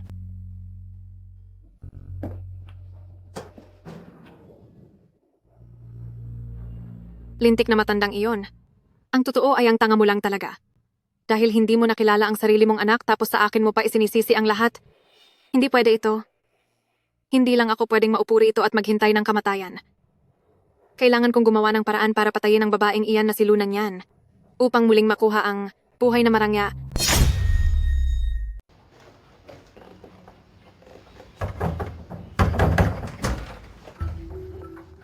Tita, ako po ito. Si Bai Xiao po. Xiao, bakit ka napunta rito? Hindi mo man lang ako sinabihan para masundo sana kita. Anak, narito si Xiao Xiao. Xiao Xiao? Tita, ang ipinunta ko po rito ay para sana lihim na magpakasal muna kami ni Kuya Ming. Okay lang po ba sa inyo? Oo naman. Bakit naman hindi? Magandang balita ang kasal, pero bakit kailangang ilihim? Tita, alam niyo naman po, iba na ang katayuan ko ngayon, ayaw ng nanay ko. Kay Kuya Ming? At gusto niya akong ipakilala sa ibang mga lalaking matagumpay. Pero si Kuya Ming lang ang mahal ko, kaya naisip kong tapusin na ang lahat para wala nang magagawa. Ang anak ko, bakit naman siya matatalo ng ibang mga lalaking iyon? Ma, manahimik ka na lang. Sige, mag-usap kayo. Mag-usap kayo. Opo. Xiao Xiao? Seryoso rin ako sa'yo. Kailan mo gustong magpakasal? Kahit ngayon na, pwede ako? Pwede tayong magpakasal, pero kailangan mong gawin ang isang bagay para sa akin. Kahit hindi lang isa? Kahit 10 bagay pa ay gagawin ko.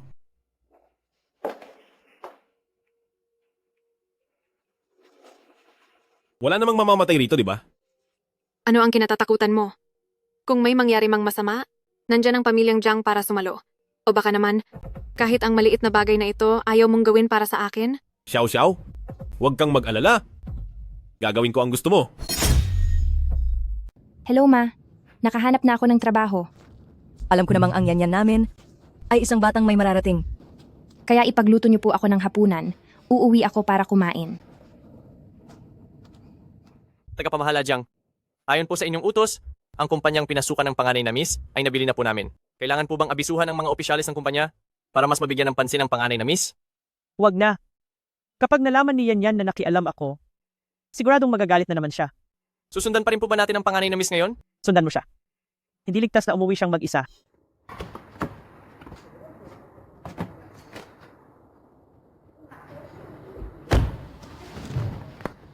Yan. Alam ni Mama na hindi ka pa kumakain, kaya nagluto ako ng ilang putahe. Tikman mo ito. Tagapamahala Jiang, salamat po sa inyong kabutihan. Pero nakapagluto na po ang mama ko sa bahay at hinihintay na ako. Kahit isang subo lang, ito ang mga paborito mong lasa noong bata ka pa, tikman mo ang luto ni Mama. Huwag na po. Kainin niyo na lang po iyan. Tagapamahala Jiang. Tagapamahala Jiang. Ma, Yan. Bakit hindi natin isama si tagapamahala Jiang, humanap ng isang makakainan, at kumain ng magkakasama? Para ipagdiwang ang bago mong trabaho. Ma, tayong dalawa lang ang kakain. Bakit kailangang magsama ng ibang tao? Tara na. Yan. Tagapamahala Jiang, ayos lang po ba kayo? Ayos lang ba ang mga pagkain? Ma, doon na lang ako maghihintay sa unahan. Huwag mo na akong tawaging tagapamahala Jiang. 1 taon lang naman ang tanda ko sa iyo, kaya tawagin mo na lang akong Ate Jiang. Pwede bang makisabay na kumain ng kahit simple lang sa inyo? Bakit niyo pa po ba pinahihirapan ang sarili niyo? Ang sakit na nararamdaman ko ay wala pa sa kalingkingan ng dinanas ni Yan. Tara na, malayo na ang nalakad ni Yan. Gusto ko lang malinawan. Dahil lang ito sa respeto ko kay Mama. Kaya ako sasabay kumain sa'yo. Alam ko, na makasabay kitang kumain ay sapat na para sa akin. Kumain na po kayo, Ma. Sige, kain na tayo. Yan, tikman mo ito, ang nilutong ribs ni Mama para sa iyo. Ito, ang paborito mong pagkain nung bata ka pa. Maraming taon na ang lumipas. Tingnan mo kung nagbago ba ang luto ni Mama. Tingnan mo kung nagbago ba ang luto ni Mama.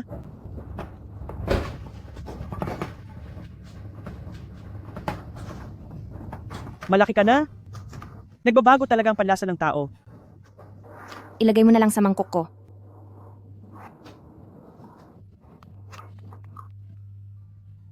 Yan. Kung gusto mong kumain, rito ay marami pa. Ipagluluto ka ni Mama araw-araw. Kumain ka pa ng marami. Napakahusay talaga ng pagluluto ni tagapamahala Jiang. Noong bata pa tayo, dahil mahirap lang ang buhay, tuwing may okasyon lang, tayo nakakakain ng ribs. Sabi ni Yan, paglaki niya, gusto niyang kumain ng ribs araw-araw. Ang mga sinasabi mong iyan ay hindi ko na matandaan. Ayos lang kung hindi mo na maalala. Sa susunod, kahit anong magustuhan o gusto mo. Mabibili lahat iyan ni Mama para sa iyo. Tama na. Tapos na tayong kumain. Umalis ka na. Sa susunod kung wala ka namang kailangan, huwag mo na akong gambalain pa. Yan naman. Yan. Nakikiusap si Mama sa iyo. Sumama ka pa sa akin sa isang lugar. Susubukan kong hindi ka nagambalain pagkatapos nito. Bilisan mo naman. Naghihintay ang mama ko sa labas. Narito lang sa loob. Hindi ito kukuha ng masyadong maraming oras.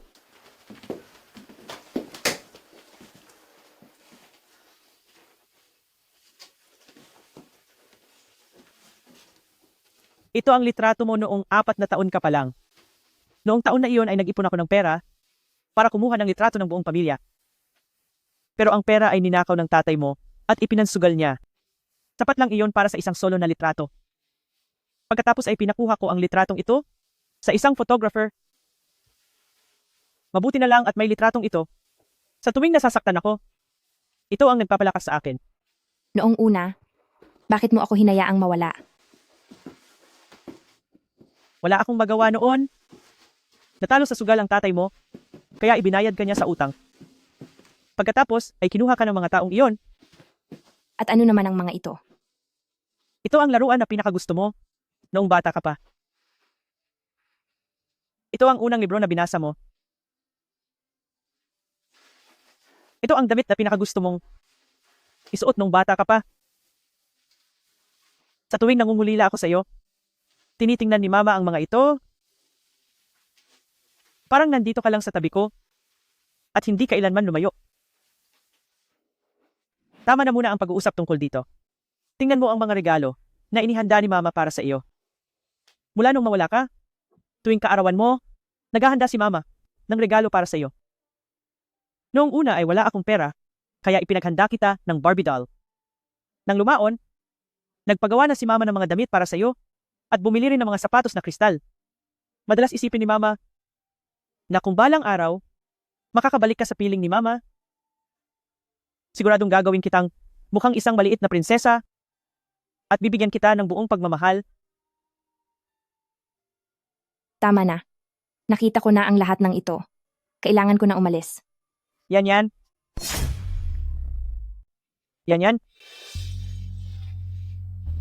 Alam na ni Mama na nagkamali siya. Hindi inaasahan ni Mama na mapapatawad mo ako. Gusto lang sabihin sa iyo ni Mama na si Mama ang taong pinakamamahal ka sa buong mundo. Sa totoo lang, noong una pa lang, naramdaman ko rin na napakabait mo. Pero sa paulit-ulit mong pagkampi kay Bai Xiao nang hindi iniisip ang tama at mali. Habang pinapanood mo lang kami ng mama ko na muntik nang mapatay ni Bai Xiao at wala kang ginawa, ang puso ko para sa iyo ay matagal nang namatay. Napakatanga ni Mama, napakatanga ko. Pakiramdam ko rin naman ay napakabait mo. Pero paulit-ulit pa rin kitang sinasaktan. Maari kitang hindi kapuutan, pero hindi ko kayang patawarin ka. Gabi na, kailangan ko nang umalis. Yan. Ihahatid ka na ni Mama. Kuya Ming, may kasama ng iba ang dalawang babaeng iyon. Sagasaan mo lang sila. Kapag may nangyari, pananagutan kita. Sige. Ate Jiang, malapit na tayo? Hindi nyo na kailangang maghatid pa. Gusto ko pa. Kayong samahan ng sandali. Sige po. Umalis kayo riyan. Madam Jiang. Nay. Madam Jiang. Ambulansya. Sige. Tagapamahala Jiang. Kumapit ka lang. Tatawag na ako ng ambulansya para sa inyo. Nay, bakit ka naging napakahibang? Bakit nyo kami itinulak palayo? Yan. Huwag kang umiyak. Naguhugas sala lang si Nanay.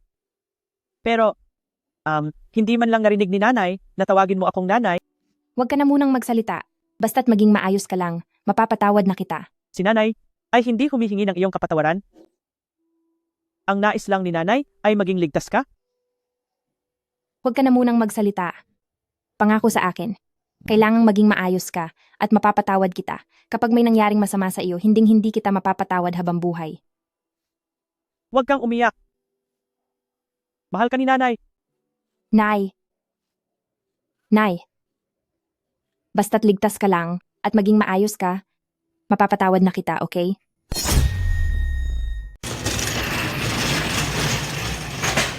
Nay, anong gagawin ko? Halata namang kaya niya itong iwasan noon. Ginawa niya iyon para iligtas tayo. Kaya siya nasugatan. Si Ate Jiang, mahal na mahal ka talaga niya. Yan. Kapag nagising na siya, patawarin mo na siya. Pinatawad ko na siya. Nay, hindi naman siya mapapahamak, di ba? May awa ang Diyos. Tiyak na magiging maayos lang siya. Nanyan, huwag kang mag-alala.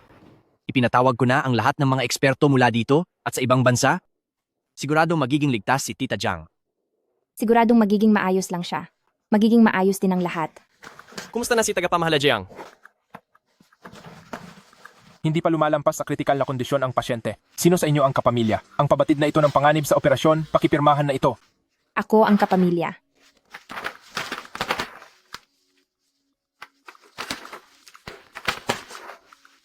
Masyadong malubha ang natamong sugat ng pasyente. Ihanda nyo na ang inyong mga sarili. Walang masamang mangyayari. Senyorita, ito ang dokumento para sa paglipat ng shares. Ibinili na ito noon ni tagapamahala Jiang. Na sakaling may mangyaring hindi inaasahan sa kanya, mula ngayon, kayo na ang magiging bagong presidente ng Hengsheng Grupo. Mula ngayon, kayo na ang bagong pangulo ng Hengsheng Grupo. Ayoko. Ang sarili niyang kumpanya, hayaan niyo siyang bumangon para pamahalaan ito. Si tagapamahala Jiang ang nagligtas sa buhay ko. Kailangan kong sundin ang kanyang mga utos. Sinabi niya noon na kung may mangyari mang masama sa kanya, ay kailangan kitang sundin mula ngayon. Para protektahan ka para sa kanya at pangalagaan ang binuong imperyo ng pamilyang Jiang. Hindi ko kaya. Kaya naman, kailangan nyo itong tanggapin at kailangan nyo ring magpakatatag. Ngayong may nangyari kay tagapamahala Jiang, umaasa ang kumpanya sa inyo para kumalma ang lahat. Si tagapamahala Jiang ay umaasa rin sa inyong alamin ang katotohanan sa likod ng aksidenteng ito. Tanggapin mo na. Naghihintay pa rin si Tita Jiang na bantayan mo ang kumpanya para sa kanya hanggang sa magising siya. Kapag hawak mo na ang kapangyarihan, saka mo lang siya magagantihan.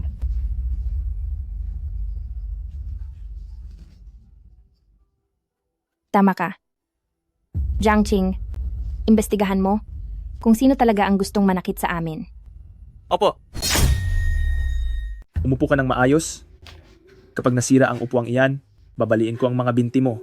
Totoo ang sinasabi niya. Nasa RT Mart siya. Pumatay siya ng isda sa loob ng 10 taon. Ang kanyang puso ay katulad na ng hawak niyang palakol na sobrang lamig. Ibigay mo sa akin ang puso mo. Ibigay mo ang aking pag-ibig sa kanya. Huwag ka nang kumanta. Narito na si Senyorita.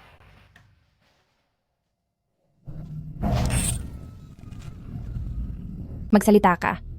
Sino ba talaga ang nag-utos sa iyo? Wala talagang nag-utos sa akin. Dahil lang sa sobrang kalasingan ko, kaya ako nakabangga ng tao. May malubhang sakit ang nanay mo. Kailangan mo ng malaking halaga ng pera. Kamakailan lang ay mayroon kang isang kabit na nabuntis. Sa loob ng iyong bank account ay may pumasok na malaking halaga mula sa ibang bansa. Paano mo nalaman?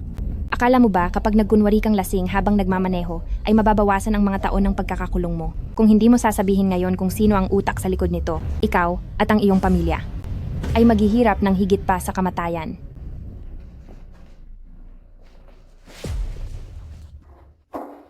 Hindi ka maaaring gumamit ng dahas. Ikaw. Labag sa batas ang ginagawa mo.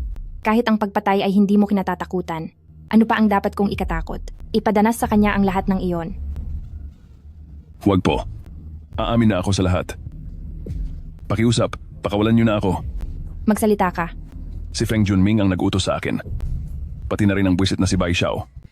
Magkakampi silang lahat. Si Feng Junming ay hindi naglakas loob na pumatay ng personal. Kaya kinuha niya ako para gawin ito. Pakiusap po, ipadala niyo na lang ako sa kulungan. Dahil wala rin naman akong ibang magagawa.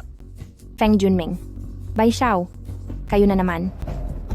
Senyorita, naging maayos ang operasyon ni tagapamahala Jiang na ilipat na siya sa regular na kwarto. Mabuti. Ma, maghintay ka lang. Sa pagkakataong ito, ako mismo ang maghihiganti para sa iyo. Pagbabayarin ko silang lahat. Xiao! Ang mga bagay na pinagawa mo sa akin ay nagawa ko na ang lahat. Talagang seryoso ako rito. Pwede na ba tayong magpakasal ngayon? Tara na, magpakasal na tayo. Oh, siya nga pala, Kuya Ming. Nitong nakaraang araw, ikaw at ang Hengsheng Grupo ay pumirma ng kontratang nagkakahalaga ng 770 bilyong piso. Nasa iyo pa ba ang kontrata? Siyempre naman, nasa akin ito. Tara na.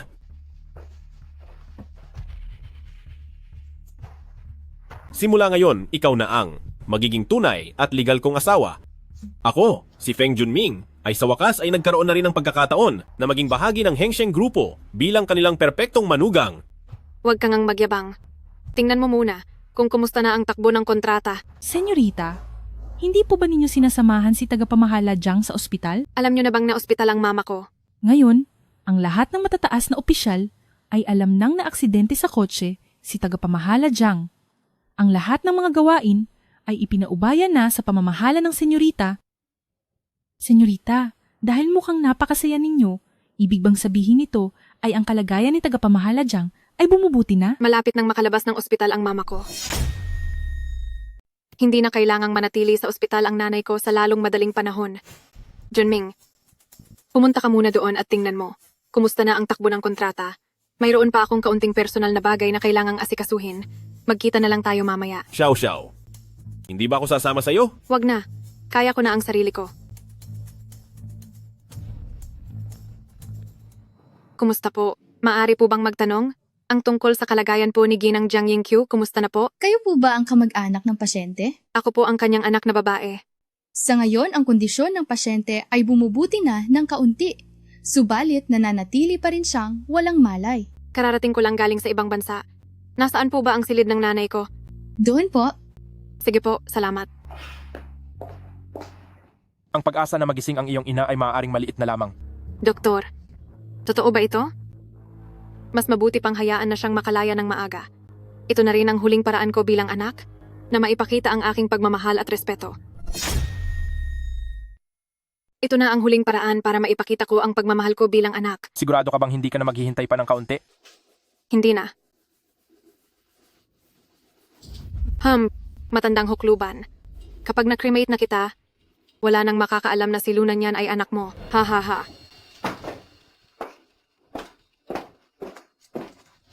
Totoo ba ang sinabi mo?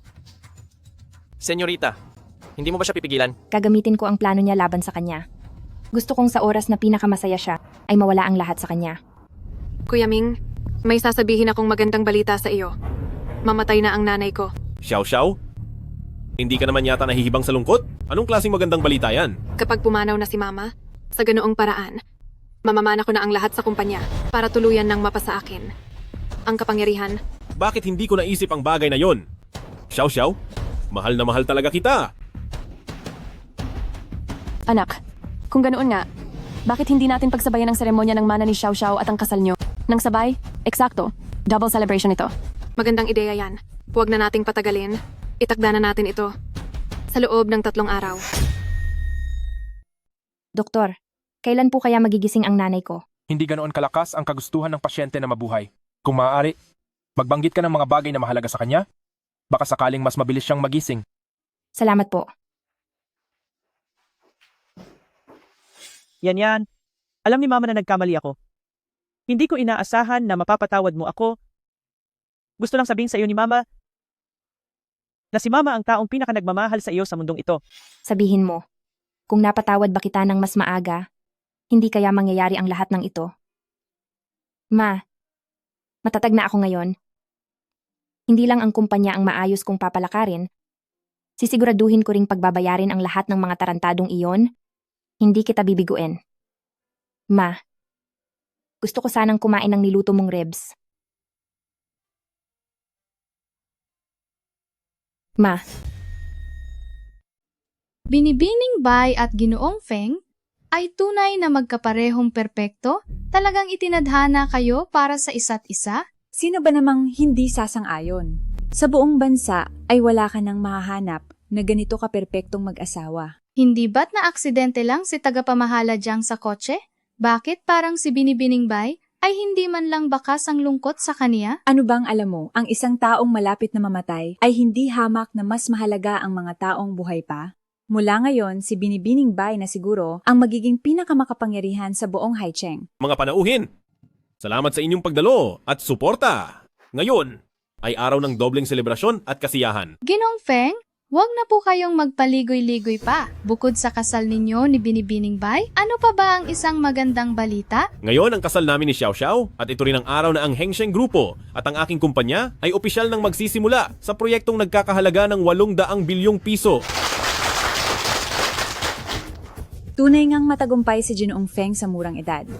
Higit pa riyan, ito rin ang araw na ako, si Bai Xiao, ay magmamana ng Hengsheng Grupo at uupo bilang bagong presidente.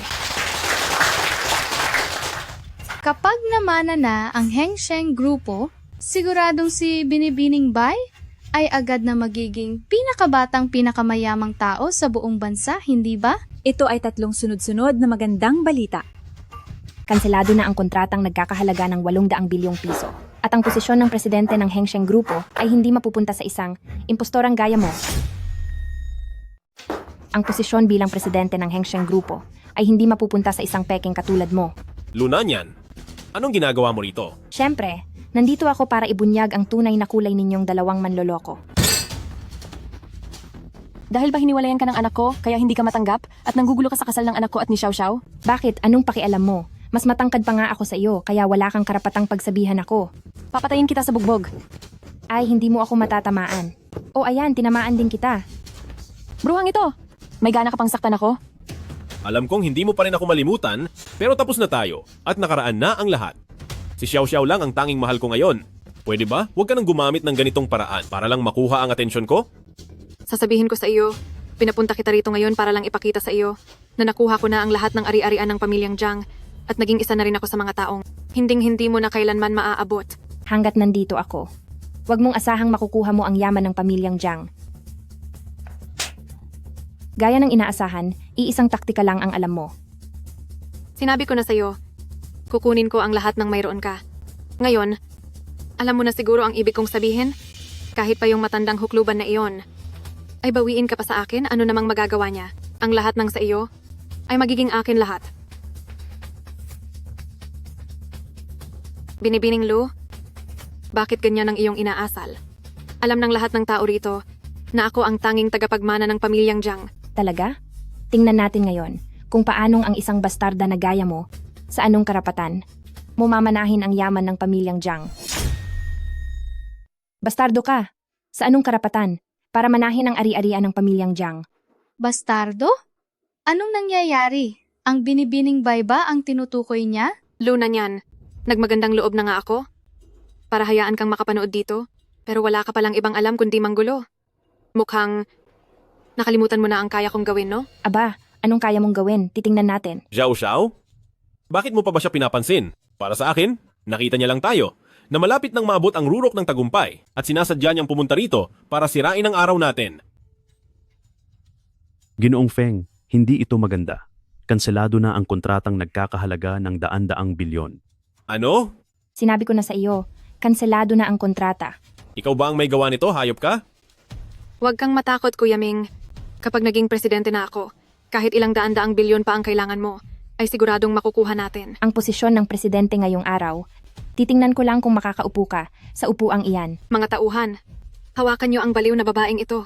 Titingnan ko talaga kung dito sa buong Haicheng, kung sino ba talaga ang mas makapangyarihan. Tingnan ko lang kung sino ang maglalakas loob na hawakan ng aming binibini.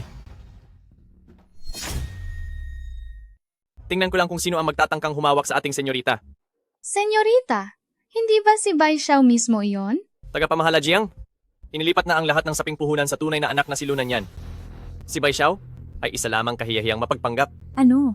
Peke ang pagkatao ni Bai Xiao? Asistente Jiang, kapag nangahas ka pang magkalat ng mga chismis na iyan, maniwala ka man o sa hindi, idedemanda kita ng libelo. Sinasabi mo bang peke ang manugang ko? May ebidensya ka ba? Kung wala, pupunitin ko ang bibig mo. Dinala ko ang ebidensya para sa iyo.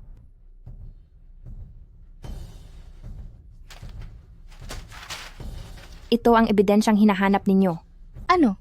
Binayaran pala ni Bai Xiao ang doktor para gumawa ng pekeng paternity test at pinalitan ang tunay na senyorita.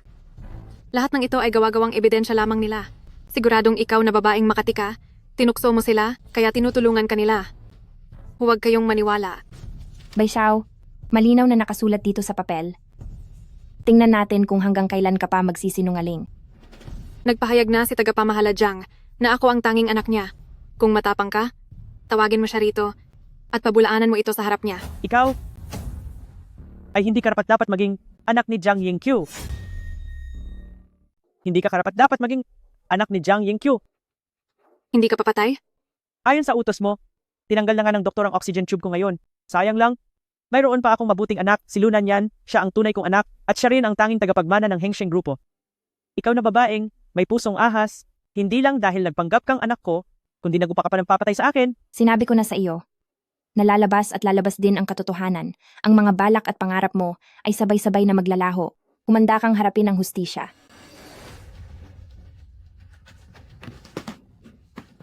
Bitawan mo ako. Bitawan mo ako. Akala mo ba makakatakas ka pa? Hindi iyon ganoon kadali. Sising-sisi ako kung bakit hindi pa kita pinatay ng mas maaga. Maghintay ka sa istasyon ng pulis at doon mo pagbayaran ang iyong mga kasalanan. Anak, nagkamali ba tayo? Si Lu Nanyan, ang tunay na senyorita. Niloko tayo ng bruhang si Bai Xiao. Nanyan, noong una, naloko lang ako ng babaeng iyan. Ikaw pa rin ang nasa puso ko, patawarin mo na ako, sige na. Maaari mo ba akong patawarin? Oo nga. Nanyan, sa totoo lang, ikaw talaga ang paborito kong manugang. Tingnan mo, ang daming taon ng pinagsamahan ninyo ng anak ko, hindi ito pwedeng basta-basta na lang itapon. Tama ako, di ba? Oo. Nanyan, tama si Mama. Ang 4 na taon nating relasyon, hindi mo naman pwedeng kalimutan na lang ng ganoon kadali. Feng Junming, nakakasuka ka talaga. Bakit ba naging bulag ako at nagustuhan kita noon? Tama. Nanyan, dapat lang sa akin ito. Sampalin mo ako kahit ilang beses, tatanggapin ko lahat. Akala mo ba sa ganitong paraan, makakalimutan ko na ang ginawa ninyo ni Bai Xiao sa akin? Kasalanan mo itong lahat, hayop ka? Ikaw ang tumukso sa akin? Kaya ko nagawa iyon kay Nanyan. Ikaw ang hayop. May isang bagay na tama si Lu Nanyan. Naging bulag nga talaga ako para magustuhan ang isang tulad mo. Sinungaling! Kung hindi mo ako tinukso, bakit ko magagawa iyon kay Nanyan? Kung hindi dahil sa iyo, sa masamang balak mong ipakapatay si Nanyan. Oo nga pala.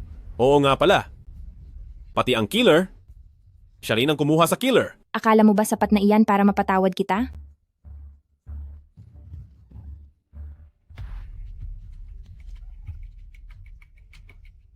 Hayop ka. Pinatay mo ang sarili mong anak, alam mo ba iyon? Ano lang ba ang isang bata? Kami ni Nanyan. Marami pa akong magiging anak. Inisip mo bang makukuha mo na ang kapatawaran ni Lu Nanyan? Sinasabi ko sa iyo, sa lagay mong iyan ngayon, mas masahol ka pa sa aso. Hayop ka. Ganyan ka pala kay Nanyan, hindi ba? Tatandaan ko ang lahat ng ito. Nanyan, ipinaghiganti na kita. Sa lagay mong iyan ngayon, mukha kang isang aso. Nanyan, basta't patawarin mo lang ako. Kahit maging aso pa ako. Bibigyan kita ng huling pagkakataon. Ang mastermind na nagbayad sa mamamatay tao, sino ba talaga siya? Siya iyon. Siya nga yun. Nanyan, maniwala ka sa akin. Dapat kang maniwala sa akin. Mayroon akong voice recorder. Huwag kang mag-alala. Sisiguraduhin kong maipapakulong ko siya para mabulok siya doon habang buhay. Siya ang nag-utos ng lahat ng ito. Mamatay ka na. Anak, Kung makukulong ako, isasama kita sa hukay. Kailangan mo ring sumama sa kanila sa hukay. hayop ka. Ibalik mo ang anak ko. Keran, nakamit niyo ang nararapat sa inyo. Yan. Umalis na tayo sa malas na lugar na ito. Zhang Qing, manatili ka rito para asikasuhin ang lahat? Opo. Ang mga taong may masasamang balak na ito ay naparusahan na ng batas, kaya sa wakas ay payapa na ang lahat. Ngayon ay panatag na ang loob ko. Panatag na rin ako. Ang hindi ko lang alam, kung kailan ang batang Panginoon ng pamilyang Qin ay sa wakas ay mapapasagot na ang ating si Nanyan. Nanyan, alam ko na ang lahat ng nangyari noon. Na kaya ka lang nakipaghiwalay sa akin ay dahil tinakot ka ng nanay ko. Tapos na ang lahat ng iyon. Kasalanan ko dahil hindi kita naprotektahan. Maaari mo bang bigyan ako ng isa pang pagkakataon para protektahan ka sa habang buhay? Handa ka bang bigyan ako ng isa pang pagkakataon upang protektahan ka sa natitirang bahagi ng aking buhay? Xiaoqin, huwag mong isiping hindi namin alam. Ang iyong ina, hindi niya gusto ang aming sinanyan. Kung ikakasal siya doon, hindi maiiwasang magdusa siya. Matapos ang lahat ng hirap sa paghahanap Sa aking anak, hindi ko mapapayagan na kahit sino ay apihin siya. Patawad na niyan. Kung noon pa man, ay nagtiwala na ako sa iyo nang higit pa, hindi mo sana nakilala ang walang kwentang si Feng Junming. Hindi mo kasalanan. At ang nanay ko rin. Hindi ko alam na sa harap mo mismo ay ganoon pa rin ang kanyang ugali. Pagkukulang ko ito. Sige na, tama na yan. Normal lang naman na magkaroon ng kaunting alitan. Basta't maayos ito, wala nang problema, di ba? Tingnan mo, kami ngayon ni si Ate Jiang ay maayos na ang kalagayan. Ngunit Xiaoqin, kahit na gusto kita, sumasang-ayon din ako sa sinabi ni si Ate Jiang. Ayaw kong mangyari na si Yanyan ay magpakasal doon at api-apihin lang. Huwag po kayong mag-alala. Ang relasyon namin ng aking ina ay hindi naman ganoon kalalim at saka wala na siyang pagkakataon na makialam pa sa aking pamilya. Natatandaan kong binalaan na kita. Huwag kang masyadong makialam. Talaga bang para sa isang babae, ang iyong sariling ina, ay aawayin mo ng ganito? Mula pagkabata ay ang pakinabang lang mula sa akin ang tanging mahalaga sa iyo. Alam nating dalawa ang totoo, kaya bakit kailangan mo pang magpanggap na mabuting ina ngayon? Ikaw. Ito na ang huli kong babala. Kapag naulit pa ito, huwag mo akong sisihin kung hindi ko nakilalanin ang kakarampot nating ugnayan bilang mag-ina. Ipinadala ko na siya sa Europa. Hindi na siya magkakaroon ng pagkakataong saktan ka pa. Handa ka bang bigyan ako ng isa pang pagkakataon? Mabibigyan mo ba ako ng isa pang pagkakataon? Ayos lang, handa akong maghintay sa iyo. Kinmo, gusto kita. Ano ang sinabi mo? Hindi ka nagkamali ng dinig. Gusto rin kita. Ang daming tao rito. Ang sarap talagang maging bata. Oo nga. Kung ganoon, bakit hindi ka pumayag kanina? Dahil gusto kong lumago hanggang sa maging kapantay mo na ako. Ayaw ko na sa tuwing may pagsubok ay ikaw na lang lagi ang pumoprotekta sa akin. Sige, hihintayin kita sa hinaharap. Yan. Dahil si mama mismo ang magtuturo sa iyo, hindi magtatagal, ay magiging isa ka ng matagumpay na babae. Pagdating ng oras na iyon, baka ang batang ito, na si Kinmo, ay hindi na nararapat para sa iyo. Kung ganoon, magiging mabuting katuwang na lang ako ni Yanyan. At ako naman ang bahala sa inyong pagluluto at pag-aalaga ng mga bata. Ha.